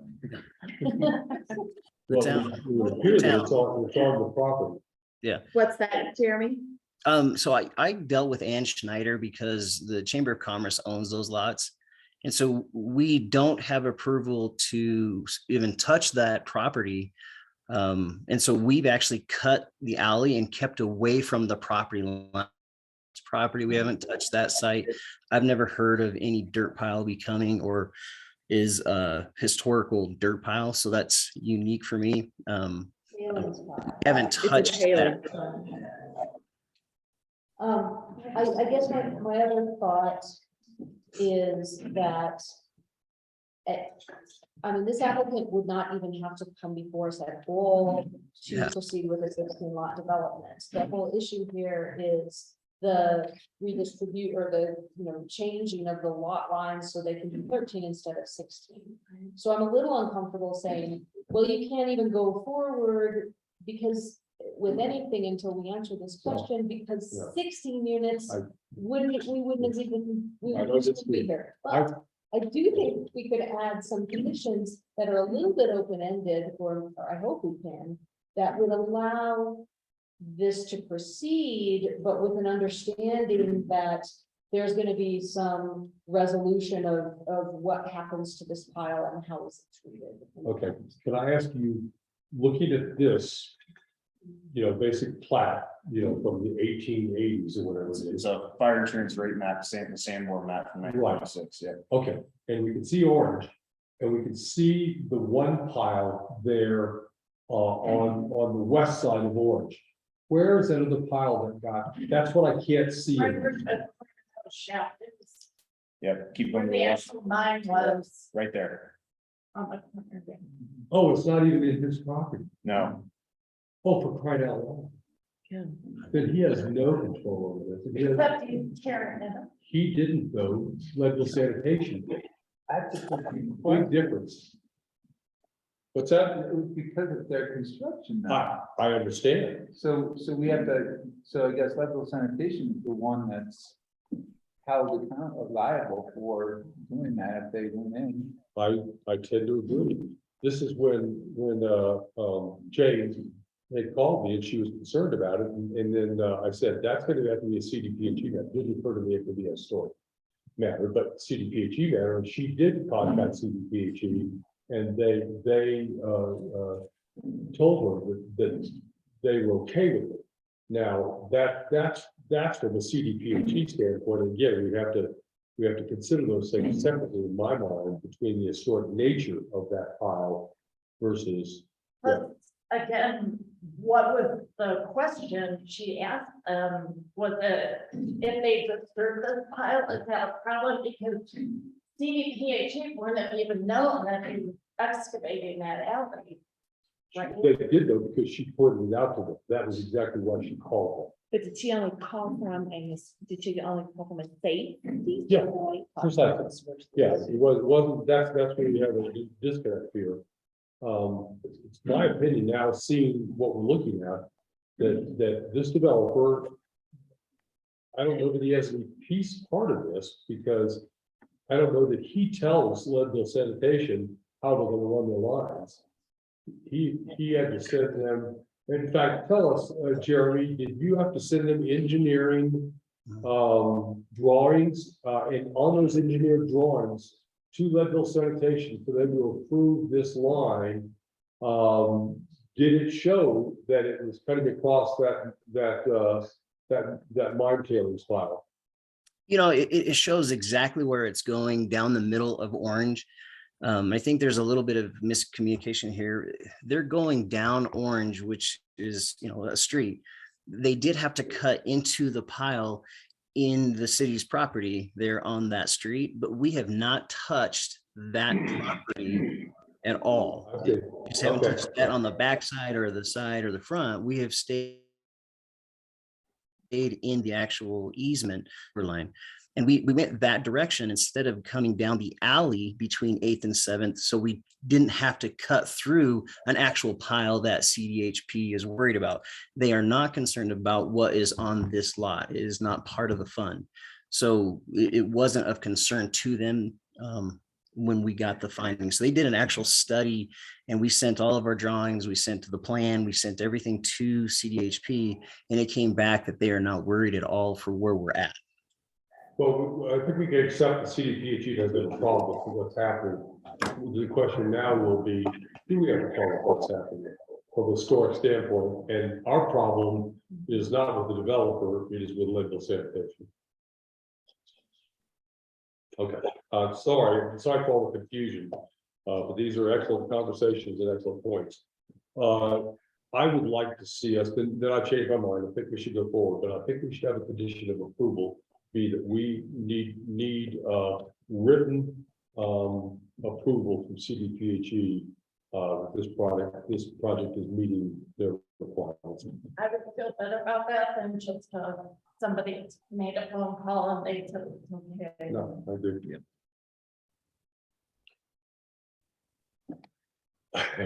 Any other questions? Is it always this noisy here at night? I don't recall. No, those either. are the pipes and because it's kind of cracking up for the winters. I was doing it the other morning. At first I forget that. I thought, I thought it was in the police department. Who was banging on the pipe? Well, apparently this pipe that they had to replace was actually an old steam pipe that ran next to the water pipe to keep the water pipes from freezing. Oh, interesting. Yeah. Okay. Yeah. At this time, I would, ask for a motion, with the conditions as discussed.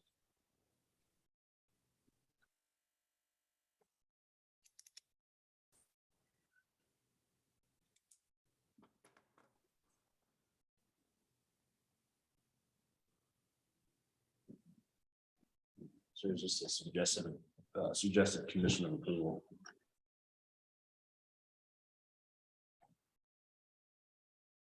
Thank you. Who would like to make a motion?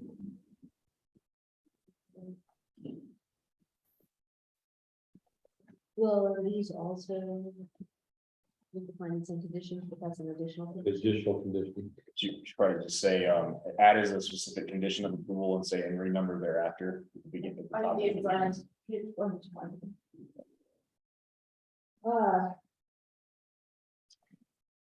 Green moves to approve the Stray Horse Edition, lot 16, lots 1 through 16 plat amendment, L-2022-0726, located at 601 to 631 East 8th Street, with the specific condition that prior to recording of the final plat, the applicant shall provide written approval from CDPHE that the proposed complies with all CDPHE regulations and along with the attached findings and conditions.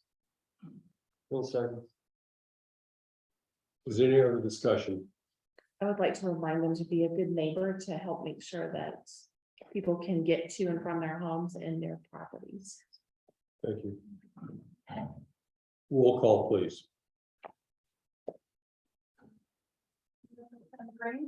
Yes. Councilmember Morrison? Yeah. Councilmember Hill? Yes. Councilmember Grant? Yeah. Councilmember Pagente? Yes. Mayor Lobby? Yes.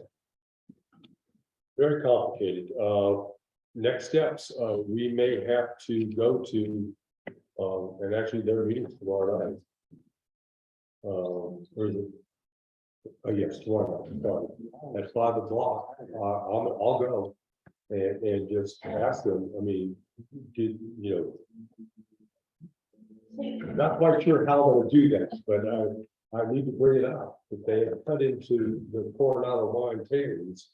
And that we may ask if they restore that to its original condition.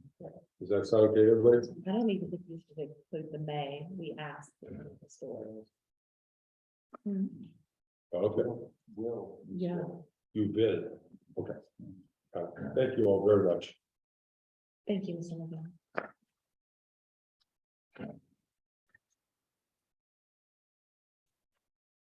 We still on tonight's agenda or tomorrow's? We're on, I think we're getting into the, maybe the second, third. We have to close the public hearing. What's that? We have to close the public hearing. Okay, the public hearing is closed at 9:10 p.m. Thank you. Thank you. And next, we have another public hearing. And this is second reading of the ordinance where we were just changing the dates in section 1.20.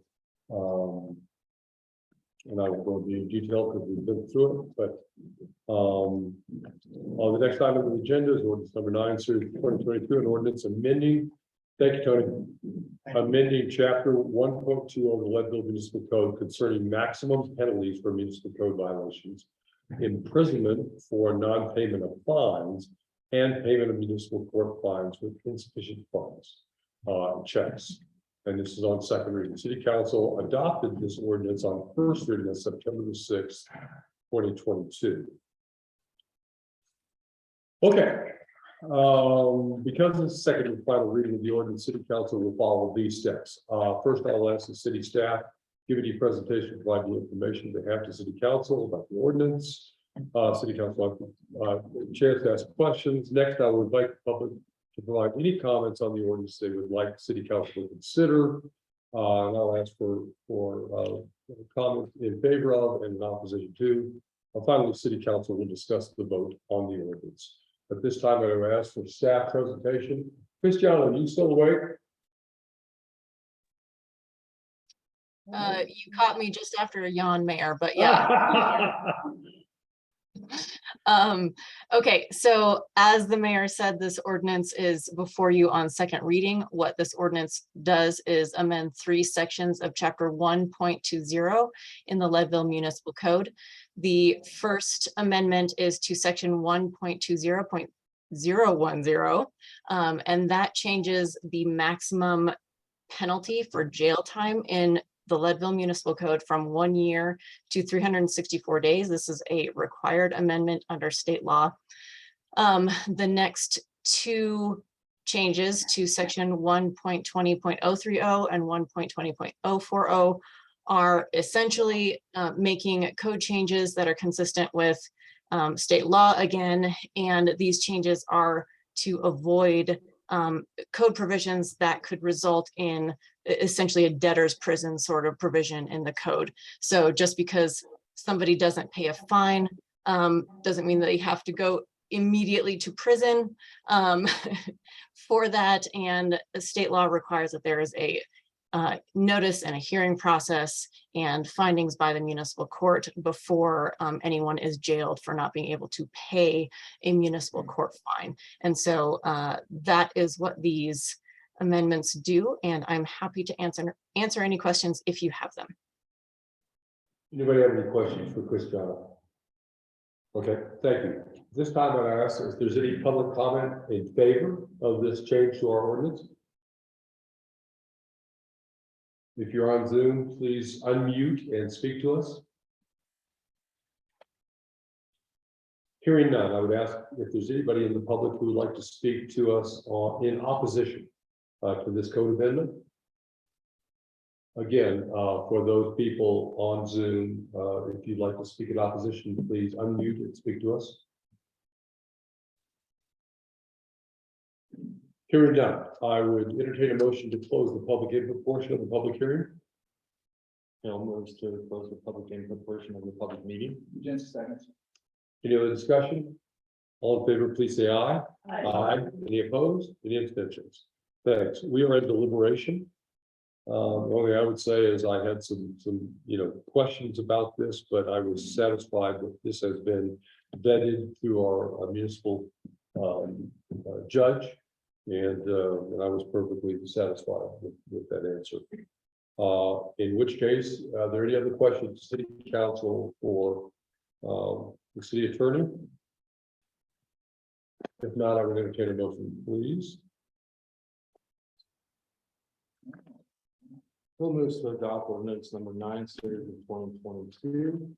Ordinance amending chapter 1.20 of the Leadville Municipal Code concerning maximum penalties for municipal code violations, imprisonment for non-payment of fines, and payment of municipal court fines with insufficient funds checks on second reading. Grant seconds. Any other discussion? Roll call, please. Councilmember Corbison, Yes. Councilmember Hill, Yes. Councilmember Progeny, Yes. Councilmember Grant, Yes. Mayor Pro Tem Green, Yes. Mayor Lovett. Yes. Thank you. At 9:16, this public hearing is closed.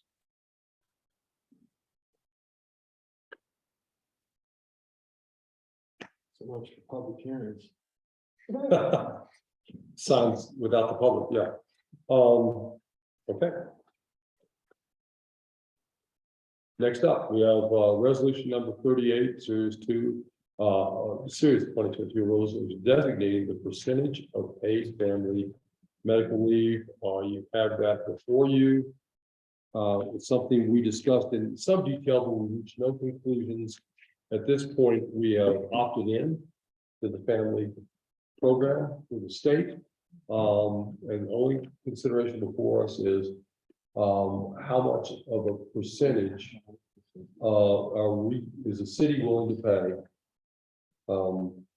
Now, the state has said it's 50-50, it's split 50-50. And you should have had before you an analysis by Donna Schreiber, which shows what that would mean to each employee in terms of the amount per year, actually, the amount for the employee cost, the amount for the employer cost, for each employee, and for the employer, and for the total. So the question will be, I hope that we can reach resolution fairly quickly. What percentage, is this a 50-50 split? Which is what the state says, but we can also choose to do a percentage other than that. We can do more than 50% of the employees' side of this. Well, it's, yeah, I think the question before the council is how much of the employee's cost does the city want to pay? So we are on the hook for the employer cost, which is the second column. If you look at the first column, that is without the city contributing anything, that's how much each employee's cost would be. And then the question that was left unresolved at the last meeting is what, if any, of this employee's cost does the city want to pay? Right. Who wants to start? I'll start. Thank you. Well, you all know my opinion that I feel that the city should pay 100% of the cost. First of all, it would bolster the benefit package that we can offer new hires and help with retention of current hires. So we don't have to say, hey, there's this new benefit that we have to offer you, and guess what, you get to also pay for it. I think that it would be a real positive in our benefit package to cover 100% and say, here is this new benefit that we offer, period. I also think it's just the right thing to do, which doesn't need to impress any of you. But the third thing is that this, I don't want to use the word chump change because it's not, but it is a remarkably small amount of money. The total that the city would pay if we covered 100% is less than what we still have available in our contingency fund. So is that where it's coming from? This year, maybe, Just joking. probably. Okay. Yeah. Thank you. Tracy. I agree with Dana. I think we should pay the whole thing. If you look at $12,204 annual cost, that comes out to $508 per pay period for everybody. No, but our cost would be 24,400. Right, but that's an additional $508 per pay period for everybody. Thank you. All right. Janet. No comment? Tim? Yes, I think I have a little bit of a different perspective on this because I am an employer. This team is just another government program that takes another bite of your check. It's actually not unsimilar to Social Security being taken out of your check and Medicare being taken out of their check. This is just another program that takes another bite out of your check. As with Social Security and Medicare, the employer matches that contribution on every paycheck. There's no reason why this should be treated any differently. It's another deduction from your paycheck. That's just how the world works. You got to pay your half, the employer pays the other half. And that's the way I think it should stay. There is another way that we can pay for the employee's cost. And that is to opt out of the program. That way we're not squandering $12,000 of our taxpayer money. Just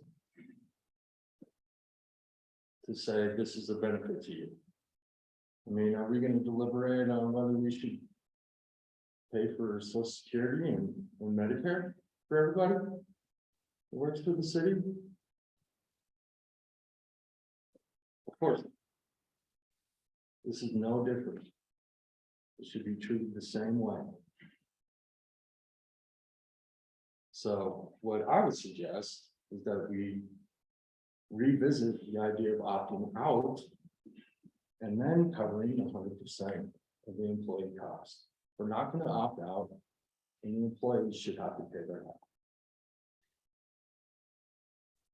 Thank you. Max, I just was wondering, I'm still surprised, Clemens, the fact that we opted in. And then we're gonna pay twice.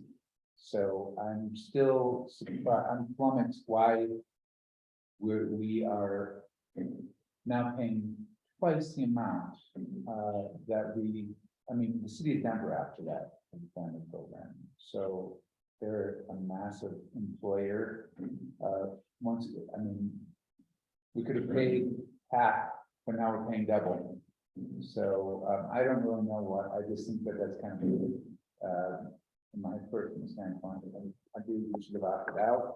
You know, it's not on the table, and then perhaps pay their full percentage instead of opting in, paying a percentage, and then paying the employees half as well. So in that, I'm gonna say I'd probably think 50-50 is where I'm saying. thank you. I would say I was on the fence with the opt-in, opt-out, and I know I did say that we voted to opt in. And I tended to agree that since we did opt in, the splitting this cost is the thing to do.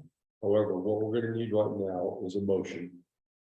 Well, so just one point of clarification that since our last meeting on the CML city manager's discussion list, someone did ask, actually, it was Christy June from the city of Salida asked if any cities had opted in. And no city had indicated that they had opted in. So every city I'm aware of has opted out. So I think if there is a debate about whether or not this city should have adopted, opted in or opted out. There can be, well, Christiana can let us know if there is a desire to have a motion for reconsideration of the prior vote. If there is a process for that, if there is a desire to do that, if that changes the, discussion tonight, I don't think it's something that we would be able to do a motion for reconsideration and then a different vote about opting in or out tonight, but Christiana, is that something if the council wanted to do, they could do? Yeah, if the council wanted to reconsider their vote on the resolution opting out of the family program, then they could move to reconsider that tonight, and then we could bring the resolution back at a next meeting. I would Just say, that we do have the opportunity to opt out until the first of the year. And I'm just gonna just say, saying that, okay, opting in requires no action, Correct. right? We're just saying, if we're going to opt in, are we going to pay any of the employees' costs tonight? I agree. My take on it is, this is a deduction from your paycheck. If you're going to opt into it, it should be treated as that. I don't know why this is warranting special treatment for deduction for a government program. If we want to cover the employees' costs, we need to opt out of the program. And it's not a sneaky workaround, it's not a loophole. It is part of the policy of the program. It's plainly written, local governments may opt out of the program. Part of my issue with opting out and with like what the county said, when they opted out is, first of all, it gives an uneven benefit to people who choose to opt in individually. And if they end up using that benefit, good for them. If other people who also work for the same facility find themselves in dire circumstances where they wish they would have opted in, that hurts everybody and it hurts the city too. I think that statements about like, well, we could save this money and, better support the employees some other way. We don't have other plans. And I don't think the county has other plans of how to redirect funds to better support employees. Our plan, just let it finish. These, I mean, these are still gonna happen, and it's a benefit because it protects your employees when something happens. As far as keeping things consistent, I see your point, and I appreciate the desire to keep benefits consistent, but this is a new benefit, and I don't think that we necessarily need to follow old pathways, particularly now that people's living circumstances have changed. I think that we need to approach things differently moving forward. And I know you would really not like my ideas about universal income, but thank you very much. Thank goodness. Tim, sorry, please. The fact of the matter is, we did have a plan of what to do with the money, and that was to cover the employees' costs. If we opted out, the motion was to cover 100% the employees' costs. That was the plan. And the only difference here is that That we are we paid covering twice all. the amount. That's the difference. We're paying twice. We're paying It's the- twice. It is So, not the same. Excuse me, guys. We're talking about the same thing, saying the same thing over and over again. Tracy, please. To Tim's point, I've worked for a lot of public agencies in my career, and there's all kinds of benefits where an employer picks up the entire cost, or they provide an addition like a 401k, if you say 3% of actually 3% or whatever. Some of the public employee retirement systems pay your entire retirement and you don't pay anything. It isn't a one size fits all. There's plenty of examples where the employer does pick up the entire cost of a certain benefit. So just comparing it to Medicare or Social Security is It's a payroll strong. deduction. It's a payroll deduction, just the same as Social Security is just the same. I'm just saying there are programs outside of that where the employer does pick up the entire cost of that. But Okay, Max. I just don't know how the city level things were so special that we're gonna be, like, that every other municipality we know opted out and we opted in, and by doing so, now we're trying to now pay the employee premiums, we're essentially paying twice the amount regardless of the Okay, amount. Like, this is a circular argument. But The other thing, it doesn't make sense. I would like to ask first for a straw poll. Who on city council would like to consider opting, going back and opting out? Raise your hand. We have 3 people and 3 would not. I would say that is strong enough to consider it. And I don't love it because I voted to opt in. I think I had good reasons for that. I had mixed feelings.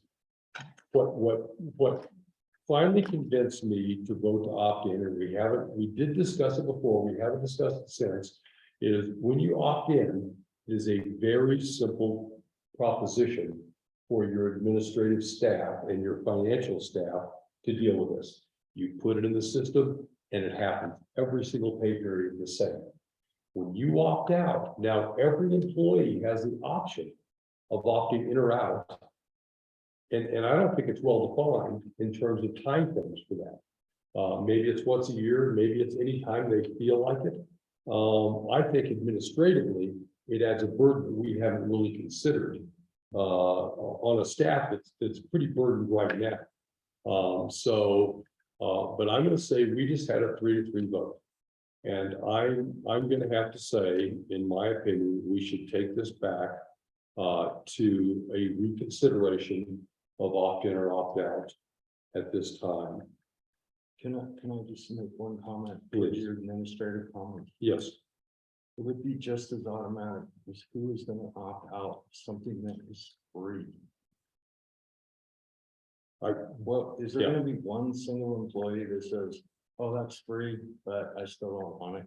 it's a good point. Thank Well, you. I have one suggestion too. I think some cities have reached out to their employees and asked them. What, would they want to opt in? What would be, what is there? We haven't done that. We haven't asked our employees. Yes, I would say, we're on the cusp of belaboring this forever if we're not really careful. So my suggestion is, and even though I'm not in favor of it necessarily, that we go back to the opt-in or opt-out at a future city council meeting. We have until the end of the year. Christiana, yes, please. Thanks, Mayor. Just one clarification and one procedural issue to bring up for you guys. We did send out notice to employees to ask for their feedback on opting in and opting out. That's required under the statute, and notice was sent out to employees. I don't believe anybody responded. And that was prior to the other resolution being brought before City Council the first time. The second thing is that procedurally speaking, motion to reconsider should be made by someone who voted to approve the resolution last time. So that's just a procedural technicality for you. Is city council willing to take this lead? Bill moves to reconsider opting out of the family program. You didn't, He's not allowed to make. you're not allowed to. So the, Didn't I vote yes on So- opting out Thursday? well, no, you voted, you have to be a vote about the end, is what I thought I heard. No, because the last resolution was to opt out. Oh, man. Christiana, would you clarify for us? Yeah, sorry. whether this motion- Yeah, please. Yeah, if you voted to opt in last time, someone who voted to opt in last time should be the person to make a motion to reconsider this time. Because the last resolution was to opt out. And then it failed, and so we sort of opted in by default. So how Right. do we interpret that? It doesn't have to be the opposite. Someone who basically, you're making a motion to reconsider the decision that was made previously.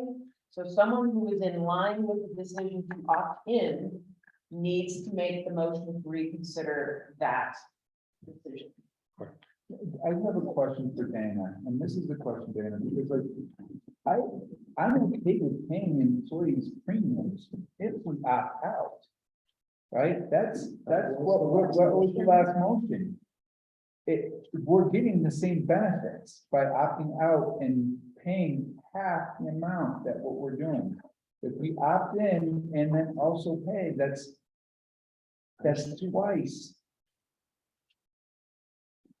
Because this is part of how the program gets funded. No, that's the thing, this is not a loophole, this is why municipalities have the opportunity So we to get, so opt out. what that is getting for the city is something for free that we're not contributing to additionally. Every And small municipality. businesses don't opt get We that. don't know this ever, Well, the city of Denver But opted the out. small guys, the small businesses don't have that opportunity. So once again, they're bearing the brunt of the cost. It's the right thing to do. It's the wrong thing to do. Okay, Well, so, yeah, this is the question is, this is the debate that we're having that's not relevant to the what's before you tonight, is like, do you want to have this debate again? Or do you want to vote on the percentage tonight? Those are your two options. So I guess I'm still sort of stuck because there's a double negative in that. Ken made a movement last time to opt out, but it failed, so there really wasn't a movement to opt in. And now we're at the. But you don't have to.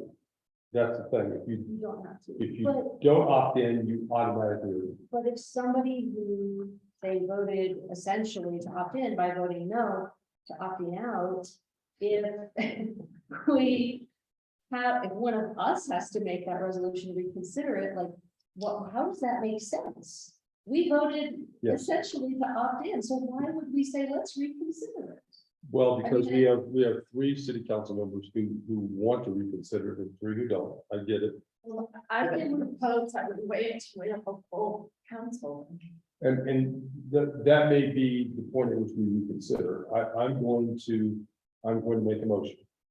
That we reconsider our option to opt in or opt out at a future city council meeting when we have all 7 city council members present. Bill seconds. Is there any other discussion? I see, please. Roll call, please. Mayor Pro Tem Green, Yes. Councilmember Marissa, No. Councilmember Frederick, Yes. Councilmember Grant, Yes. Councilmember Hill, Yes. Mayor Levy. Yes. Thank you for obviously very different opinions here. I happen to have very different opinions than several people here, and we will get into a robust conversation. We're going to set aside 2 hours. Pretty much. From 11 p.m. until 1 a.m. I'm getting punchy. I'm And getting there will be no punchy. snacks. Whoa, torture, torture, No snack. no snacks, Get a timeout on the snacks. no snacks. I do appreciate Donna giving us these numbers. It helps to look at this and get some idea of what it is we're talking about. Okay. Resolution number 39, series of 2022, resolution approving a First Amendment to deed of conservation easement between the city of Leadville and the Colorado Historical Foundation for the Tabor Opera House. I don't think we have anybody available to present on this. I did have a conversation with Sarah Day today. I'm here. Oh, Oh, I was just gonna text. oh, hi, Sarah. I'm here. Would you give us an overview of what we're doing and why we're doing it? Sure, absolutely. Thank you, Mayor. Thank you, Council. Before you is our First Amendment for the easement that we have in perpetuity on the Tabor Opera House.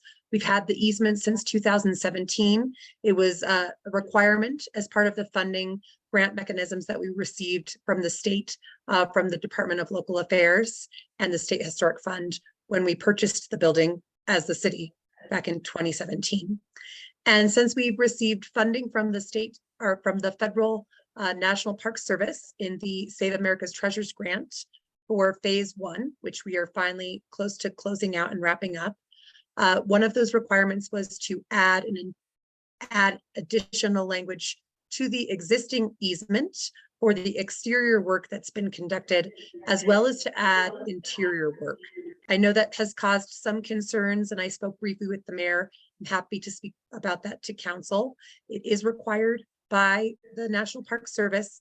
The easement is held with the Colorado Historic Foundation, and they do come out every year. Cindy Naskey is our representative, and she just reviews the work that's been done. As we continue to do work and create funding to do the interior, they will be able to look at the plans, and we will get those approved through the Colorado Historical Foundation and make sure that we meet the intent of this easement.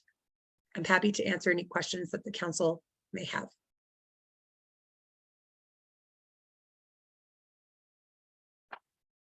I'll just kind of quickly recap my conversation with you today. I was very concerned that this easement on the interior of the Tabor Opera House could very well conflict with the plans that they have for the rehabilitation of the inside of the Tabor Opera House, including elevators, changing of walls, restrooms, all those things. And I think I asked you if our architects, Chris and Tim Payne, were on board with this, or if they were concerned with this easement. They were deeply involved with the review of this easement, and they've reviewed it multiple times, as did our board, as did our attorney with the city, Christiana, and everyone came to agreement and made a little bit of tweaks here or there. The Colorado Historic Foundation has seen all of the plans for the entire rehabilitation of the project, and so they know where we're going with that, and there was not concerns that this would cause issues in future rehabilitation phases in the interior. Thank you. Any other questions for Ms. Day?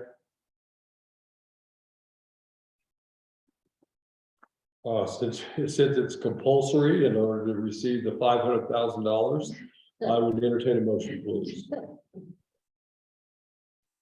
No moves to adopt resolution number 39, series of 2022, a resolution approving a First Amendment deed of conservation easement between the city of Leadville and the Colorado Historical Foundation for the Tabor Opera House. Grant seconds. Any other discussion? Roll call, please. Councilmember Lorenzo? Yes. Councilmember Hill? Yes. Councilmember Grant? Yes. Councilmember Fergusi? Yes. Mayor Pro Tem Green? Yes. Mayor Long? Yes. Thank you, Ms. Day. Thank you for sticking with us. No problem. Have a great night. See you next Tuesday. Okay. Okay, at this time, we have the public meetings planner. I don't care. Are we continuing with the budget work for next week or? Yes. Okay, so we will have a quorum for that. It appears we do have a quorum. So Shannon and I will be virtual. We'll be virtual. I would like to note that I will be absent on the regular meeting on the 18th. Right, you're gone that whole week. I'm gone from till the 22nd, 17th through 22nd. Okay, thank you. So we'll assign you everything. Yeah, We'll assign you everything. you volunteered. You didn't know it. And, Okay, can I just say that? Can we not have the family discussion on that night? We would not be here. Oh, because we need to have all So we seven. want this all here. I had basically said in the motion that it would be a time when we had all 7 people here. I don't know how we're sure of that, but we could do some checking. Okay. Thank you. Mayor's report real quick. Something really interesting is going on. I spoke to the honors college at Oxford College today. No, Oakland College, sorry. got it wrong. Oakland College, yeah, whatever. And I'm doing it again tomorrow. There were 220 students today, there'll be 220 tomorrow. And they had asked me to speak to them because they're reading a book called Running with Sherman, which is about burro racing. It's Chris McDougal wrote it. He's the same one who wrote Border Run. And so they wanted to know more about Leadville, and burro racing. And of course, I know nothing about burro racing. But it was a great conversation. But the reason I'm bringing that up is one of the students said, do you think that Leadville would be a really good place to come to a quiet place where not much is happening? And I said, man, do you have this place all wrong. And so the reason, and I explained, I said, no, there's stuff going on here all the time. We don't have the traffic, we don't have the urban environment, but we are busy. So with that in mind, the last couple of weeks have been emblematic of that. And we've had a busy summer to begin with, but things never really go that slowly here. But so weekend before this last weekend, we had the harvest dinner for C4, which for anybody who was able to attend that, what a great happening that was. And then the next night, St. George's. had an event where they did the grand opening, of the new kitchen, and they had a musical group there. And then this last weekend, holy mackerel, the auction for Main Street was one of the best events I've ever attended in Leadville. If anybody ever gets a chance to go to this thing ever, it was a blast. It was special chemistry with all of you people on stage. Yeah. It was just wonderful. It was a great. And everybody in the auditorium was in a great mood, and they were incredibly generous on things that they had no business bidding $200 and $250 on street signs. Oh, What? I love those people. They think that we should be selling them out for free. Anyway, I can't tell you what a great event that Main Street auction was. It was just a ball. That's it. Council reports? I had a quick question. Yeah. Just because you brought up like how busy it's been this summer, and it has, it's been crazy. And so it was interesting to hear Mr. Charms talk about that the lodging tax had decreased as expected. So are we having less lodgers even though our sales tax is up? Yes, we were through the very end of last year and early this year, which is reflected in the first and second quarters. Yeah. But notice, and now the third and fourth quarters will be reflective of how busy the summer was. And that's where I told him, we had that conversation, I expect those numbers to jump dramatically. So I would just that's say, my opinion. regarding that. That I did a review of some of our numbers. Yeah. In my business. And the peak season. Continued. To grow a little bit. The shoulder season being September was off a lot. Yes. Down to the previous couple of years, right? From the previous couple of years, Right. back to about pre-pandemic numbers in September. That's interesting. And I would also say that the increase in sales tax that. That we're seeing, a lot of that may be coming from Big R. They've only been open for a year. Or less than a year, but. And I'd like to get with Tracy on that spreadsheet. And make some retail comparisons to. Yeah, I've gotten the numbers for September. But if I could sit with you, for maybe, if they would even take an hour. To make some retail comparisons, to when Big R opened. To now, to see what kind of an impact they're making on our sales tax numbers. Because it's not, I don't believe it's tourism driven. You're into Probably my consumption of licorice. consumption of licorice. What is saltwater taxi? That big saltwater. But anyway, if we could coordinate and do that at some point. I'll shoot you an email. Any other council reports before we head out of here? Oh, I was gonna say, me and Max are going to coordinate with High and Tight Barber Shop Yes. and see if we can maybe squeeze in a pedicure too. Actually, wait a second, I'm Wait, growing is my this gonna be hair a out. community event? I'm growing my hair out for a mullet. I have a friend that has his birthday on Halloween and I'm mullet myself. And I recommend a solo. No. All down top and party in the back. Come on, dude. So the- Are you the new spokesman for Brian's This is why I'm growing my hair out. Are both of you also volunteering for the housing fair? But I think we're.